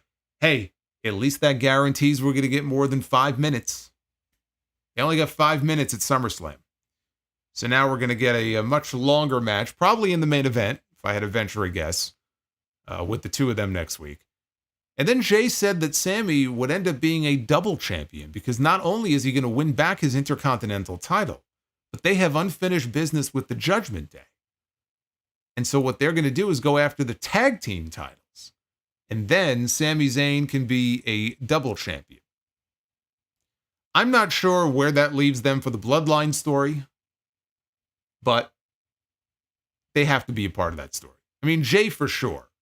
But I've come around to the idea that Sami may be involved in it as well. And now it's just a matter of, you know, how do you work them into it? I still think there could be something there in this interaction with Adam Pearce and Nick Aldis and trades and favors being done. That would be the easiest way to get them over to SmackDown. Maybe it's not going to happen as soon as I thought, but I still think that's ultimately where this all leads. Now we got another Wyatt 6 video. Uh-oh. Get the VHS ready here. This time, it was Joe Gacy featured in the video. He had his back to the camera while Uncle Howdy was talking and said that they kept him locked away. And Howdy said that they would make them all pay for their sins, and then Gacy yelled into the camera once his face was shown. This was another forgettable entry in the series here, which this has not been nearly as good since the videos for Bo Dallas and Eric Rowan. Ever since then, it's been all downhill. It's been a very weak effort. Like the Nikki Cross video was nothing, and the Dexter video, and now this. They basically just gave up on these videos, which is too bad because I think that they could have explored things a little bit more with some of these characters, but it is what it is. I assume then that ends the VHS series here. There you go. See, we do things the right way here on this stream. We have all the effects. I can't tell you how many VHS tapes I have that look like that because I ran them back. I rewound them so many times. They have tracking lines on them now. Well, I have one VCR left. I don't even know when the last time I used it, so probably won't ever watch these tapes again, but just funny. When you would watch something that many times and rewind it. I remember rewinding the end of one of the WrestleManias so many times, and it just got to the point where it's almost unwatchable now. Like, it just wears down the tape when you do it so many times. It's just funny. Now everything is just digital. You don't have to worry about it. So we had Chad Gable, Julius Creed, and Brutus Creed. They were shown walking backstage, walking and talking, cutting a promo. Gable was, as he was making his way out for the main event. Gable talked about having a new family now, and he said they would take care of the Freak Show. Gable dubbed his new group American Made, and they made their entrance for the main event. They also have a new theme song, a new patriotic-sounding theme song. Then came the Wyatt 6 entrance, and it started with a lantern sitting on a rocking chair on the stage. We had the single piano key that they had been playing every single time somebody makes an entrance, or the Wyatt 6 make an entrance. The single piano key, though, turned into Bray Wyatt's Shatter theme, the full theme. The full Shatter theme by Code Orange. I love that they went with the full theme for this. I kind of figured they would. I didn't think they were going to forever have the one fucking piano key.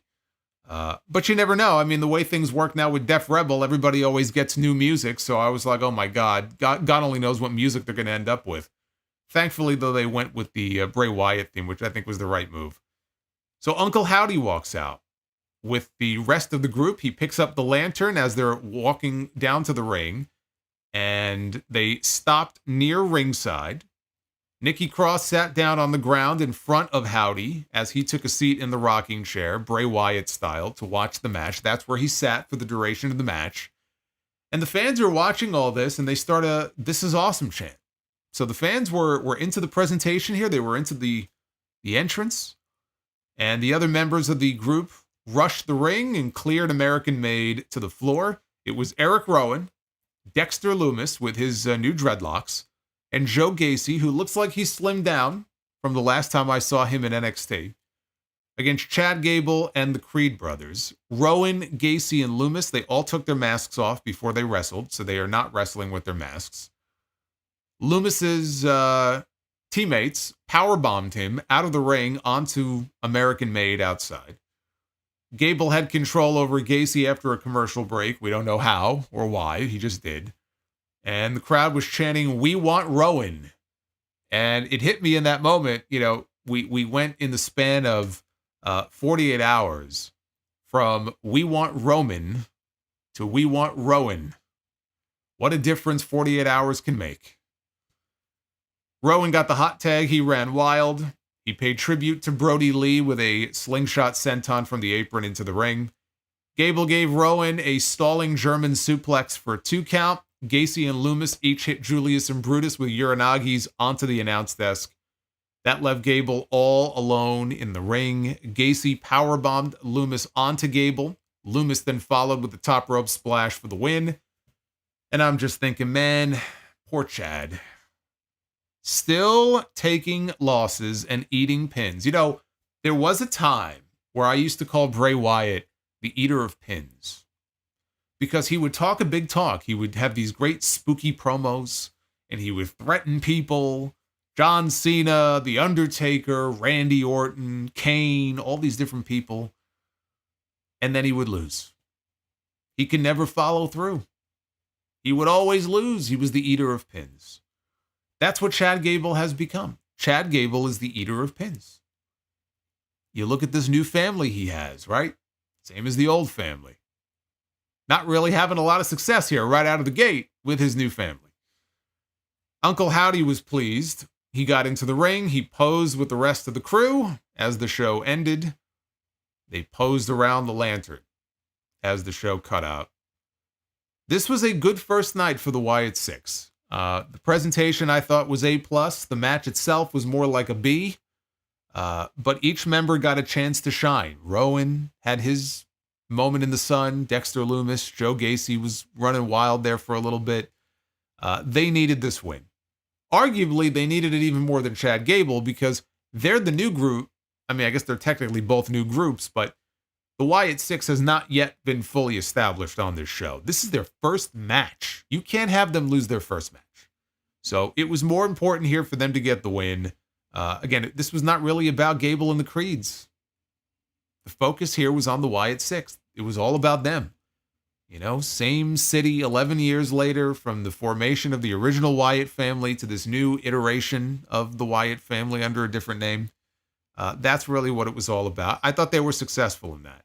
Now, what I hope that we don't see is Chad Gable continuing to be a jobber to the stars. He got the main event spot on the show tonight, so that's great. It's a good spot for him to be in. But he really needs to start stringing together some wins. Especially if they want him to lead this new group, right? You want this group to have some credibility. You don't want all of his losing to rub off on the Creeds. So I think it's very important that they start to, you know, feed him some wins. And yet I don't have a lot of hope about that, because what do you think the next big match is going to be for Chad Gable? It's going to be Uncle Howdy. You think Uncle Howdy is going to lose to Chad Gable? Of course not. So he's going to lose again. At what point does he begin to win? That's what I'd like to know. So they have to figure out a way to change that. But that aside, again, I thought the show itself was as strong of an episode of Raw as I have seen this entire year. They had a lot of momentum coming out of that SummerSlam show on Saturday. They had a lot of buzz. There was a lot of big moments on that show. Very newsworthy show. 4 championships changed hands. 2 betrayals. The return of Roman Reigns. There was a lot going on. And so it helps shake things up on the weekly shows when you do that. That's what I really liked about SummerSlam this year. It meant that when we go into Raw and SmackDown this week, it's like a whole new world now, right? New champions, new faces, new heels. Some people going heel, some people going babyface. It just shakes things up at a time when I felt like they really needed to shake things up. So this was one of their best weekly shows of the entire year. It was focused. It progressed a lot of the stories coming out of SummerSlam. It started some new ones, and it introduced us to at least one new face in the form of Odyssey Jones. I wish every Raw could be like this, honestly. They're going to have their chance because they're going to be back on USA next week, and we shall see where things go. But we now know what the World Heavyweight Championship match is going to be in Berlin. It's going to be Gunther and Randy Orton. The Wyatt Six get their first win under their belt here. CM Punk and Drew McIntyre continuing their feud. Seth Rollins being transitioned into a new one with Bronson Reed. Kofi Kingston and Xavier Woods. Something going on there. We could be getting a split soon of the New Day. We're definitely getting a split soon of Awesome Truth. So you see, even something like Shayna and Zoe and Sonya against Damage Control, right? not terribly interesting, but it gives them something to do on the show. Triple H is trying to find a role for everybody on this show on a consistent basis. Consistency is the key. They have to be on the show every single week. One of the things that he has proven to be very good at so far in his booking run is long-term storytelling and tying things back to past events. And it's the sort of thing that when you ultimately get the payoff to a story, it's that much more satisfying. When it's been playing out over a period of months or a year, and they can point to moments that happened, even as far back as a year ago or more, that make you go, holy shit, I forgot about that. Or, you know what? Wow, I didn't even notice that. And sometimes it's the little things that really just make it that much more enjoyable. It's that form of storytelling that I love, when it comes to these shows. And right now, Raw is firing on all cylinders. If tonight was any indication, if we can get shows similar to this one every single week, Raw will be back to the way it was, a month or two ago, and they were really firing on all cylinders. And I hope SmackDown can find that same momentum on Friday, because SmackDown has been fucking boring over the last 3 weeks. So hopefully they can also, knock out a huge show on Friday. I'm waiting also to see what the update is on Jacob Fatu, whether or not it really was just a sell job with his leg at SummerSlam, or if he maybe tweaked it or did injure himself. I still don't know for sure, one way or the other. We should find out on Friday if he's there. And if he is, if he's still wearing that walking boot that he was in the other day. But Roman Reigns is going to be back on Friday. And so we will hear from him. That should pop a big number for them on Friday. I would expect tonight to get a big number as well, although I guess they're still competing against the Olympics, so we'll see. But again, just remember they're back on USA Network next week. What did you think of Raw? Holy shit, look at this. 94% thumbs up score for Monday Night Raw. 6% thumbs down with 1,600 votes and counting insofar. When was the last time Raw had 94% thumbs up? I have no idea. See, when I tell you that it was the best Raw of the year, it may well end up being the best Raw all year. At Solomonster on X is where you can go ahead and vote in the poll. Jarrett, yes. That's why I said Jacob had a walking boot on. I saw the same photos you did. Believe me, brother. You don't got to worry about me. It's my job to be up on all this stuff. I'm well aware. I saw that 2 days ago. All right, let's go through your messages here. Thank you all for the Super Chat love so far. You could still send them on in if you would like, and I will read them here. I'm going to start out with our early ones. I'm going to start off with the Real CS 02 with the $4.99. Says, I think we know who's the next victim for the Wyatt 6 after Gable. If I were Dominik, I would run as far away as possible. Ah, yes, because the Wyatt 6 does not like people who betray their family, right? They do not like people who betray others. So Dominik would be an easy target for them. I guess you could also say Finn Balor would, though, no? You could say the same thing about Finn. Leo Franco. I'm a fan of Cody, but am I alone in thinking that his run so far is meh at best? I think it might be the result of seeming like no one wants the title. Besides AJ and Solo, no one is fighting for a shot. Randy is challenging Gunther, not Cody. It's as though no one wants his title. KO, Randy, Knight, Hayes, Andrade, they don't come out asking. Thoughts? I mean, you could say that about any champion, really. Why wouldn't everybody on the roster want to come out? And this is, by the way, this is a problem in not just WWE. I mean, I levied the same criticism against AEW. I mean, they had this Owen Hart tournament for a main event championship match at Wembley Stadium, and MJF comes back a month before. You would think he'd be first in line declaring himself, given the fact that the last time we saw him, he was the world champion and got fucked out of his title. Why wouldn't he want to be in the Owen Hart tournament, right? Well, because they didn't want him in there. That's why. They had other ideas for it. But storyline-wise, it's ridiculous. right? It's just one of those things where you got to suspend your disbelief sometimes. I think that Cody has had a good run so far. I think he had a better run than Damian Priest had before he lost his title on Saturday. I love the matches he had with AJ Styles. It's tough though. There was always going to be a come down period because this story of his was built up for 2 years, and they finally paid it off at WrestleMania with the big match with Roman Reigns. There was nothing coming out of WrestleMania that they were going to be able to do that was going to be able to top that or match that. And so now we're in August. Solo Sikoa, again, that's not the person I wanted to see him in the ring with at SummerSlam. I mean, I agree it was an excuse to get Roman Reigns back. But now they've got to figure out, okay, Roman's back, and we really need to come up with something good for Cody because we don't want him to just be, the backup quarterback here. He's our champion. Well, with Randy being preoccupied now with Gunther for the next month, Cody's going to defend his title in Berlin. Who's it going to be against? I'm a little worried it could be a rematch with Solo Sikoa. I sure as fuck hope not. But I'm not really sure. Honestly, I'm not sure who else. I know AJ's going to be back on SmackDown this Friday, but you can't go back to AJ Styles. And you have Logan Paul, who already wrestled Cody in Saudi Arabia. It's not going to be him. Andrade and Hayes are fighting for the right, it feels like, to challenge eventually for the U.S. title that Knight now has. Kevin Owens, you could do Orton, not Orton, you could do Cody and Owens. Babyface and babyface. I don't know. I don't know what they're going to do. I don't know what they're going to do on Friday.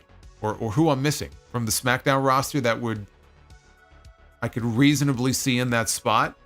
But if Randy Orton is coming over from SmackDown to challenge for the World Heavyweight title, you have to think there's a chance that maybe somebody from Raw goes over to SmackDown to challenge Cody for his. And even then, I'm not sure who that would be. I'm just not sure right now. Kevin Owens would seem to be the one that makes the most sense. And it doesn't mean he has to go heel to do it. But if not Kevin Owens, I'm just, offhand, I'm just not sure who that would be. HBKC83, main roster-wise, was that JD McDonough's best match? I think so, yeah. I think so. Prince Vegeta says, you think with how good Roman's return was received and Randy Orton busy in Berlin, the WWE is going to throw the WWE title back on Roman? No. Roman Reigns is not getting the WWE title back. LC Killer says, Bray Wyatt will be proud. I think Bray would be very happy that Bo is in a prime spot on TV. I think he loved his brother, wanted to work with him, wanted to bring him into the story in the Uncle Howdy role to help, give him something to do. And the fact that not only is he in a good spot, but that he's able to carry on this legacy and these characters that Bray, conceived, I think he would be very proud. Donnie Yasu, I know it's only August, but 2024 has had more consistently enjoyable Raws and SmackDowns than I could remember. It's nice, isn't it? It's nice, when you think back to all the years of just absolute fucking dog shit that we had to sit through and the inconsistency in quality of the shows. It's nice, for the most part, to have a consistency to them that is good and makes you actually want to tune into the show. DEH says, Motor City Machine Guns, Stephanie Vicaire, Julia, and Lucha Bros for NXT's CW debut. Well, that would be a hell of a lineup if it works out that way. Big Show's ladder. Do you know what's going on with Dragon Lee? He was all over the shop, back around Survivor Series, and then it's like they stopped caring overnight. Have I missed something obvious like he is hurt? I don't know if it's an injury or a visa issue. There's got to be something going on, though, with him. I don't think it's an injury. I think maybe it is a visa issue. Maybe it has something to do with that.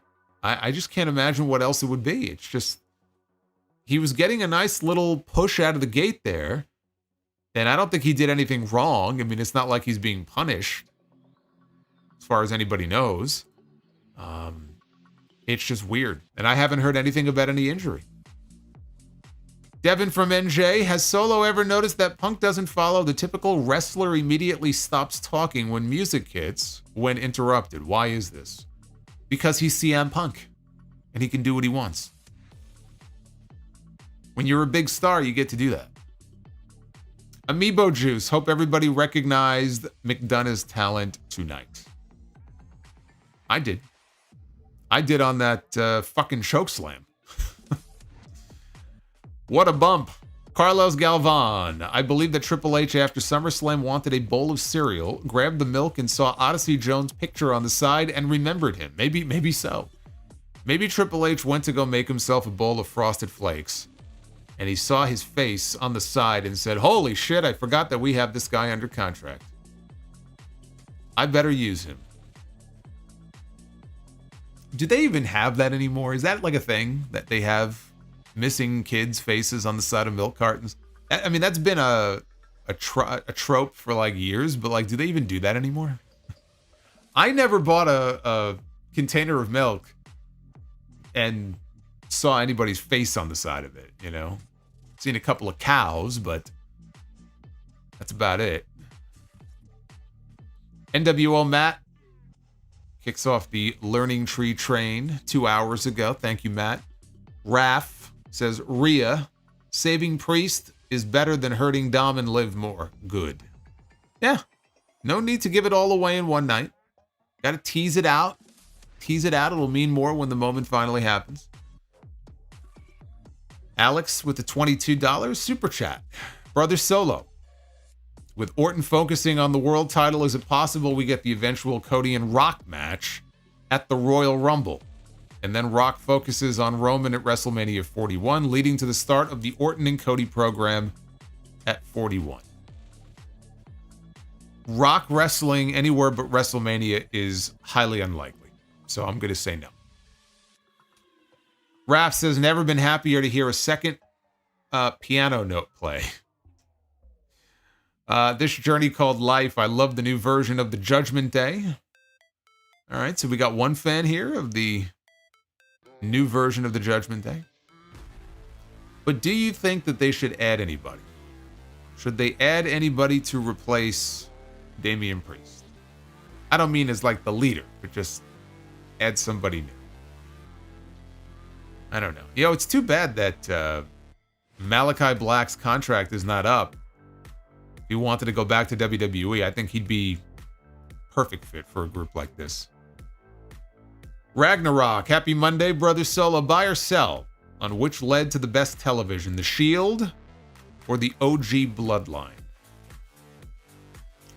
What led to the best television was the OG Bloodline. I mean, as far as a faction when it comes to, you know, matches and the way they were booked right out of the gate, Shield is tops for me. I love the Shield. But, yeah, the Bloodline has provided better television. Hype Man Slimy, can you imagine the pot when Rhea riptides Dominik? Oh, it's going to be huge. It's going to be huge. Again, I really wish they would do a match, like an actual match. Rhea's like, no. I want you in the ring. That's what they should do. Hisco 95, was that tsunami angle and Reed meant to take Seth off TV for a while, or to start a feud and keep Rollins busy while Punk and Drew is still going? You got it right there in the second half. That's exactly why they did it. Aaron with the $50 bomb. Loved how they moved Seth away from Punk and Drew for now with Bronson. Also, I love seeing that Damian and Rhea have their babyface moment. The reaction from the crowd was great. Overall, an amazing episode. Hisco 95 with a $12 super chat says, and another question. You call Cody and Roman 1A and 1B on Saturday. Do you think they're the modern equivalent of Stone Cold and The Rock as far as them being the two biggest baby faces and draws in the company? I will say that they are the two biggest baby faces and draws in the company. That is correct. I do not make any comparisons to Rock and Austin because that is unfair to anybody to be compared to Rock and Austin. It is similar in that WWE is very fortunate to have two people as over as they are and selling the merch that they sell at the same time on the same show. So they're very fortunate to have that, like they were very fortunate to have that in Rock and Austin. But I'm not going to compare their drawing ability or star power to Rock and Austin. I'll just leave it at that. The Carlosis, wonder who put up, or who you would put up against the Wyatt Six going forward, particularly as a face group. Very interested to see the direction they go with them. I would think at some point there's got to be a meeting between them and the Judgment Day. Rodimus Prime, a grade A show, especially the Wyatt Six. Not gonna lie, it had me in the feels a little bit. It was nice to hear Bray's theme again. You know, he didn't get to use it very often, so it would have been kind of a waste not to bring it back. Aaron with another 20. Kurt Angle has talked about being a manager on his podcast, not saying it'll happen, but I would love to see him with the new American-made team eventually. I mean, if he could hold up to it physically, then I think that'd be fun. But, you know, physically, I don't know him being on the road and him doing stuff. I don't know. I don't know if it's something he would want to do or if it's something he feels like he could do. NWO Matt says Orton needs to sit under the learning tree. William Valencia with the 10th spot. Priest was giving Dominic Toretto vibes with all the family references and the black tank top with the cross necklace. You know, I didn't realize it, but now that you mention it, I can't unsee it. There was a little Fast and the Furious influence there. Derek J. speaks. Would you have Orton beat Cody for the belt when they meet? Perhaps at Bad Blood in Atlanta, Cody's hometown. Cody could get it back a month or so later. I would, yes. I would have Randy Orton win the title. And that would that be 14 or 15 for him? I think 15, right? Yeah, I think there's nothing wrong with that. There's nothing wrong with having Orton win it, and then a few months later, Cody could win it back. Are they going to do that if the plan is Cody and Rock? Probably not. I mean, if Rock wants it where Cody doesn't lose the title, he's held it the entire time, and now I'm back, and I'm going to be the one to take it from him. Rock takes precedent over everything and everybody, and whatever he wants, usually he gets. Right? The only reason he did not get his match with Roman Reigns this year is because he realized that people were saying bad things about him, and ultimately he made the call to step aside. But in the end, Rock is going to do what Rock's going to do. And so if that's the way he wants the story to play out, then Cody will not lose the belt. But I think he should. And then he can get it back. NWO Matt. Priest and Rhea should have sat under the learning tree. They would have won and never been betrayed. I guess that's what was missing the whole time. The vortex of Jericho. Aquarius Know-It-All shouts to Odyssey Jones for the old school Mr. Hughes Bossman Sidewalk Slam.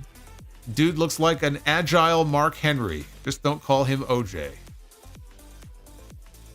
that an inside joke that I'm unaware of? Yeah, Odyssey Jones, like I said, man, he has big star potential if he can stay healthy. Because I know he also, in NXT, I think he had a pretty significant knee injury. I want to say it was, I don't think it was an ACL. I think it was something with his kneecap or something. He was gone for a long time. Because he's carrying around a lot of weight. If he can stay healthy, I think he can be a big star for them. Dr. War God. Well, incredibly enough, they turned the Judgment Day into a jobber stable. That said, we all have to give Bronson Reed his flowers for his star-making monster performance. That was awesome. That was awesome. That was the best part of Raw tonight. And I would not call the Judgment Day a jobber faction, considering that the tag team champions and the women's champion are now part of that faction. Prince Vegeta, how would you feel about a champion against champion match at Survivor Series, Cody against Gunther? play off their Royal Rumble Final 2 history. I do not want to go back to Raw versus SmackDown.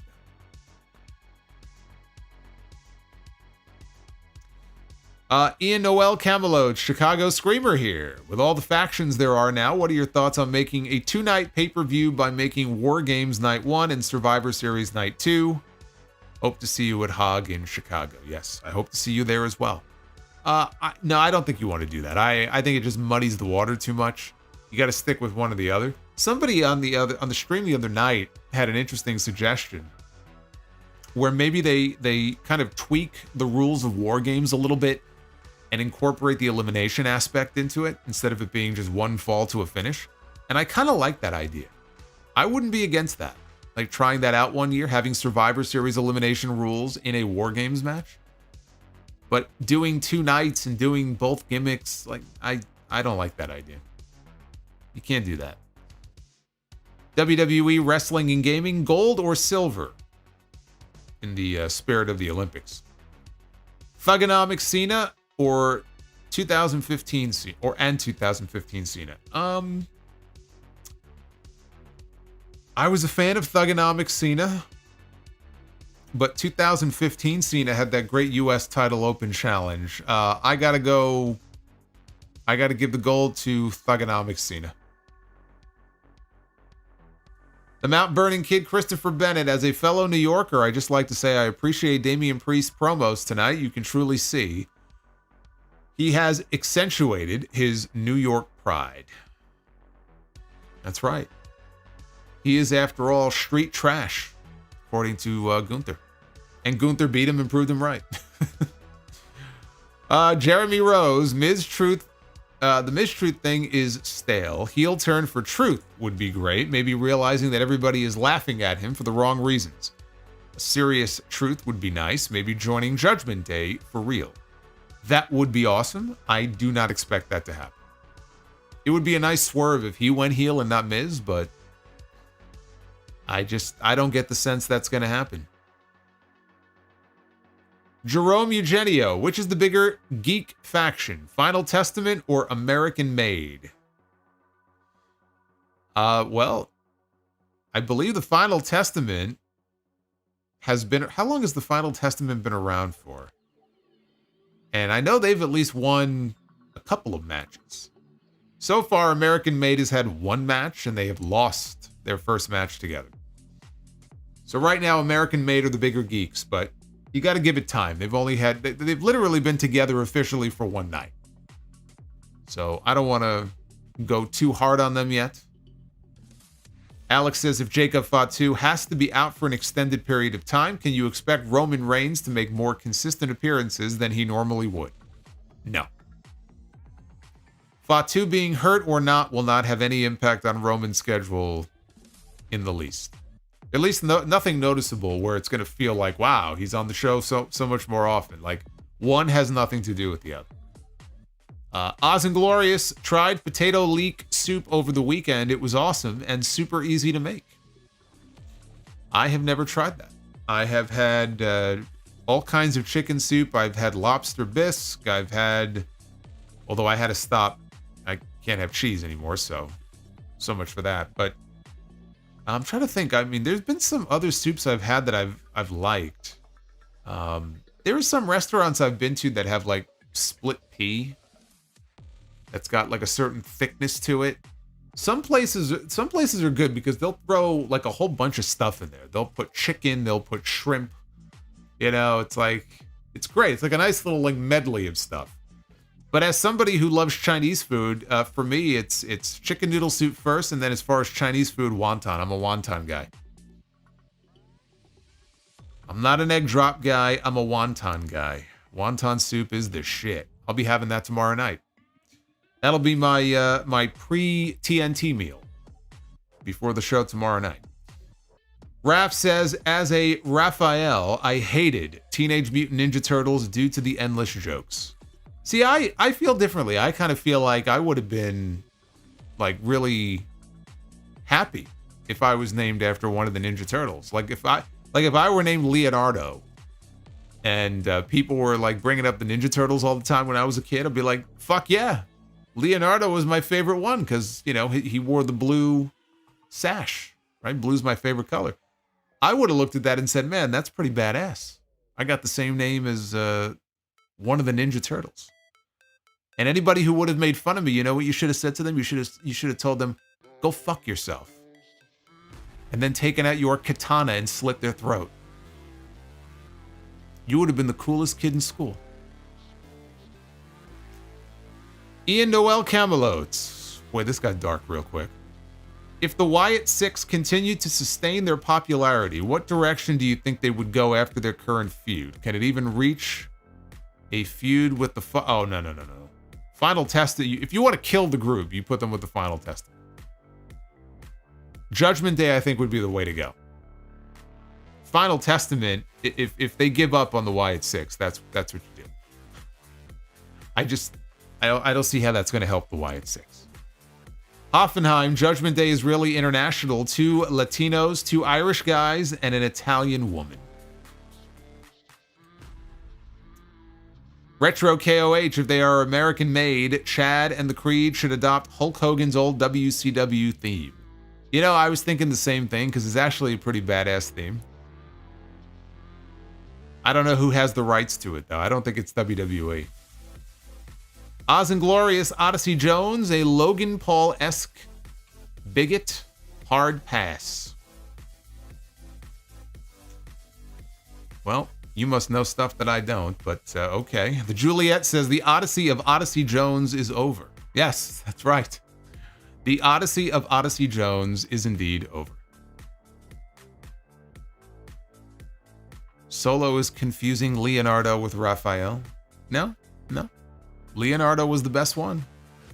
Leonardo was the blue turtle. Raphael was the red. Michelangelo was the orange. Donatello was the purple. And you had the giant rat. You had the Shredder. You had Bebop. You had Rocksteady. You had Baxter Stockman. You had the Lizard Man. I forgot what his name was, but Casey Jones and April O'Neil. Telling you, man, that was my jam when I was a kid.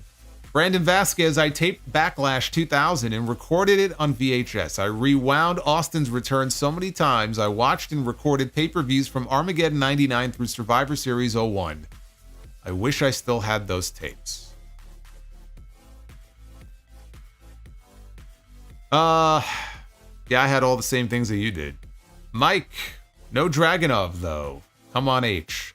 Well, I mean, he had a little appearance on the show tonight. I have faith that they are going to find something for him to do soon. You know, I like what he's been doing with the show as far as trying to find things for people to do, by and large. That's not always the case with the women. But Dragunov, I think, is going to be okay. Oh, Krang, of course. How could I forget Krang? Oh my God. The Technodrome. That's right.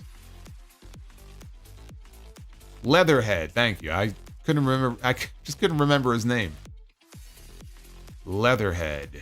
Had all the foot soldiers. Slappin' 45. Not a fan of creating a new stable and beating them immediately. They need to book American Made strong going forward and put tag gold on them at least.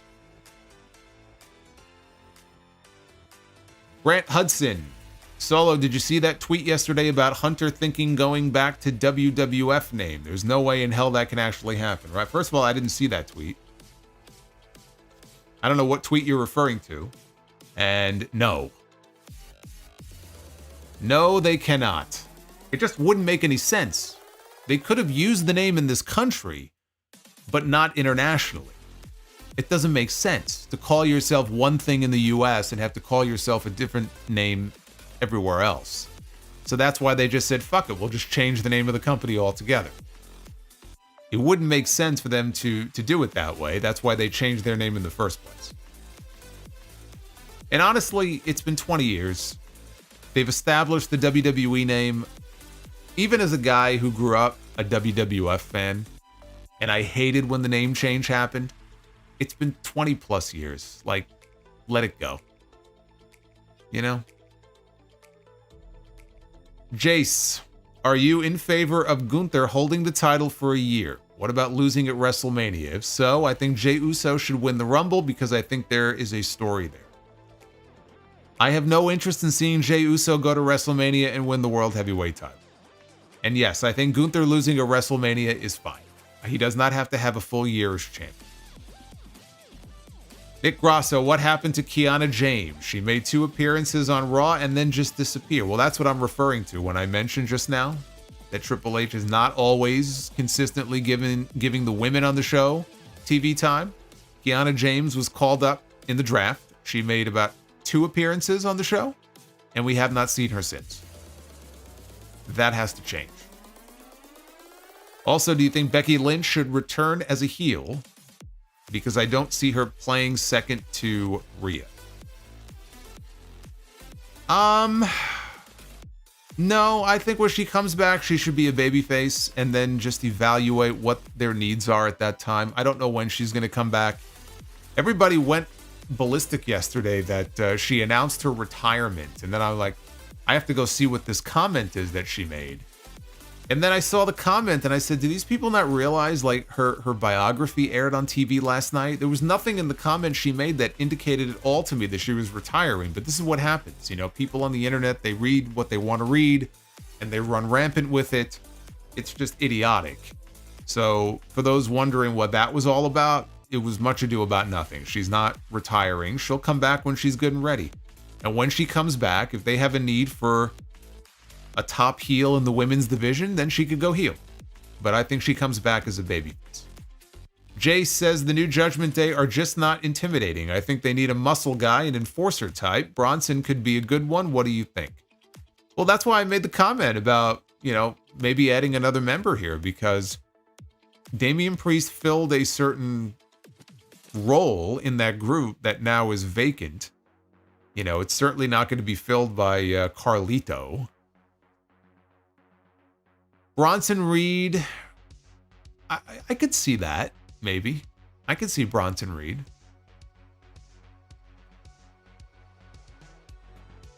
Justin G, over under on Joe Hendry doing a Gable American Made. I'm going to go under, but that would be entertaining. Call in Bad Luck Fale. Oh my God. Yeah, let's not do that. Javier316, hey Solo, do you remember a guy that goes by the name of Brock Lesnar? I think so. I think he won a few titles. Maybe Brock. How about Brock as the new enforcer of the Judgment Day? You know what though? You got to admit, it would be entertaining if Brock were to come in, be part of the Judgment Day, and then like boss around Carlito. And Dom, and they're also like when they're in the clubhouse, like he redecorates the clubhouse. Now he's got like a moose head on the fucking wall. Remember that episode of Raw where he was like refusing to go out to the ring and he was sitting in the back and he was reading these magazines, like hunting magazines and gun magazines. He's going to redecorate the clubhouse. It's going to be stacked with magazines like that. Fucking animal heads on all the walls. You know what? I think there's a way to make it entertaining. We've already had serious Brock. Brock can still be serious, but you can inject a little humor into it too. I think it could be very entertaining. See, I think there's a germ of an idea there. He would have to be convinced to join the group. What would his incentive be to join the Judgment Day? That's the only thing I don't know the answer to that. I have to figure that out.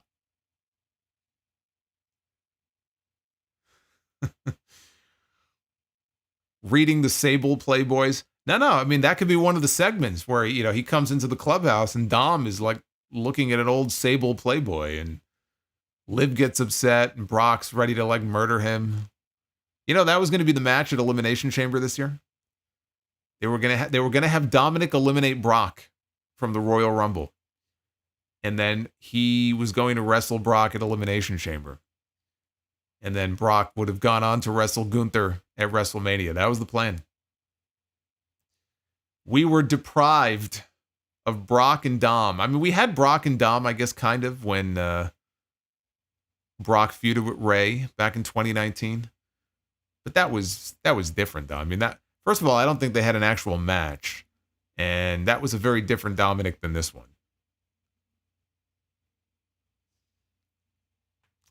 Bliss fan, congrats on 17 months of channel membership.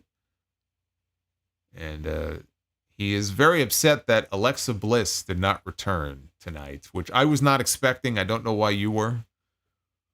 Do I expect her back at some point? I do, but I still feel like it's not going to be for a little while. Like, it could still be a few months. Oz and Glorious, thoughts on Cobra Kai Season 6. I never finished Cobra Kai Season 1. Not because I didn't enjoy the first episode. I just got pulled away from it after one episode, and I never went back to it. So, is it worth my time to go back and catch up with Cobra Kai? Joshua Hughes, who do you think is favored to win the Royal Rumble in 2025?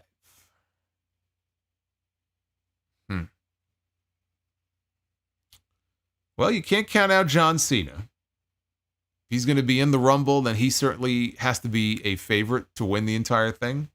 I don't think he does, but I do think it's possible. I'd love to see Sami Zayn win. I would love to see Sami Zayn win and then challenge Gunther for the world title and lose. It's weird because I wanted them to keep them apart until 41 and then do Sami and Gunther with the story of Sami finally winning his first world title on the main roster. And then they went and did it for the IC at 40 and Sami beat him. So now if you were to do that match at 41, I wouldn't have Sami go in there and just beat him again. He would have to lose. But you could still do the match, you know. But I think Sami would be pretty high up on my list. I don't know. I got to think about that. Oz and Glorious, hunting is for people that have piss fetishes, a.k.a. Brock. Okay. I guess that means Shawn Michaels has a piss fetish as well. Knowing him, he probably does. All the freaky shit he was probably doing back in the 90s. Please.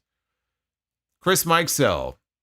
I hated when they blurred the WWF logo on the DVDs back in the day.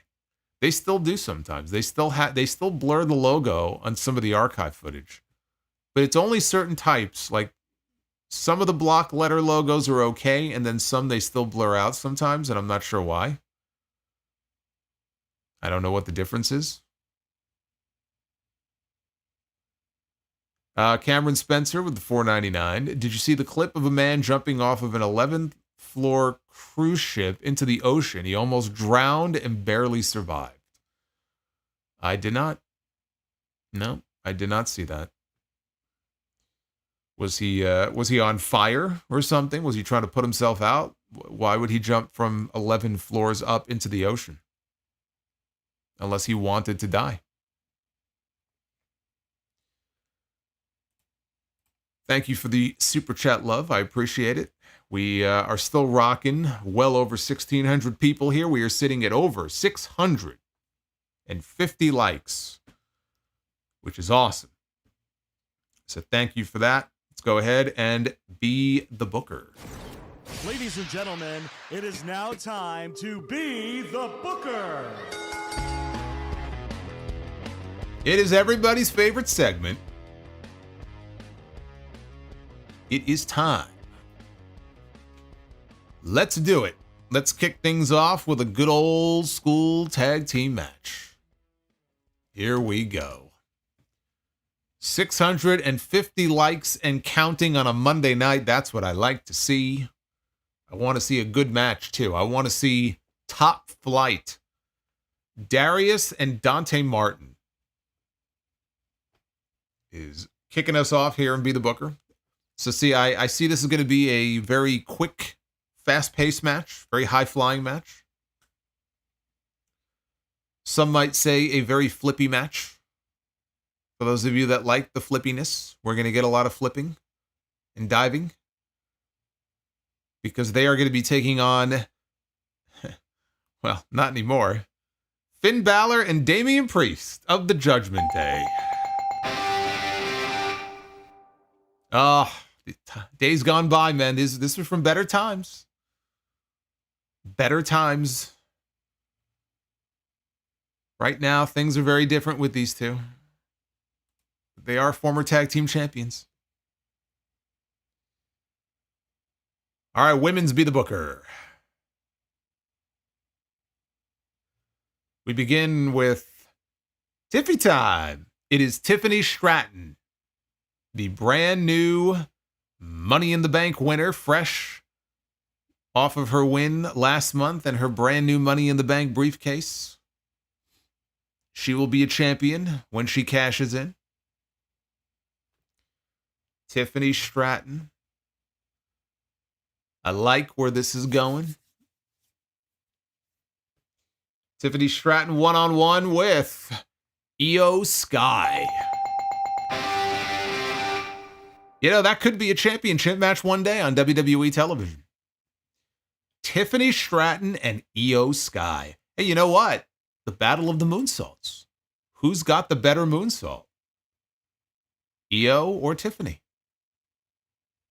It sells itself, doesn't it? It's the one thing they have in common. The Battle of the Moonsaults. And now we only have one match to go. It all comes down to this.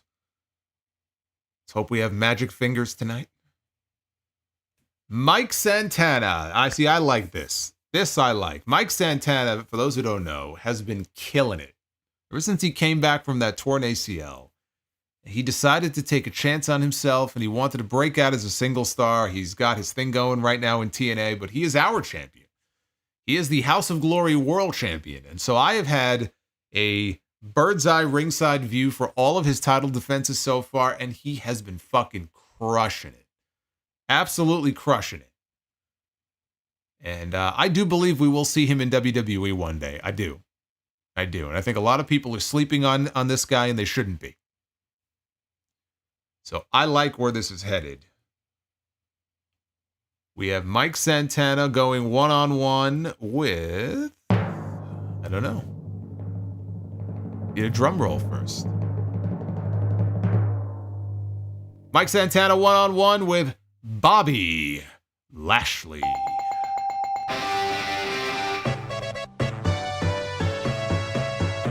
You know, that could be a match in TNA one day, depending on where Bobby Lashley ends up. I could see Lashley and Santana being a match that takes place for the first time there. In that company. We got ourselves a clean sweep, isn't it? Did we get one on Saturday during the SummerSlam review? I think we did. I think that's back to back. When you hear the sonic chime, I mean, you know it's a good night. Anyway, Devin from New Jersey. Devin from New Jersey. Do I agree with Roseanne that the cast of The Connors betrayed her by continuing the show without her? No. No. They have a job to do. She doesn't like it. Too fucking bad.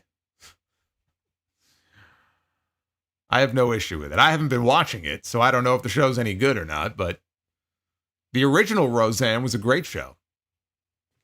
The Connors I can't speak to, but I certainly don't see there being any issue with them continuing the show without her, so if she has an issue with it, that's too damn bad. Maze the Great. Notice that Kyrie and Io's outfits tonight were reminiscent of them as the Black Lotus Triad from Lucha Underground. Really? I had not noticed that. And I remember the Black Lotus Triad and their episodes of Lucha Underground. They were great. That was probably the first time I ever saw Io Sky, honestly. But I did not notice that tonight. So that's a good catch. Mr. Awesome says he and his mom could not get past 10 minutes. Oh, of the show. Oh my God. Of the Connors. Okay. For a moment there, the context didn't hit me.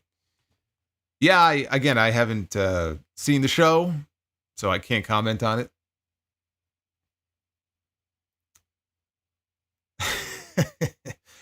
Anyway, thank you guys.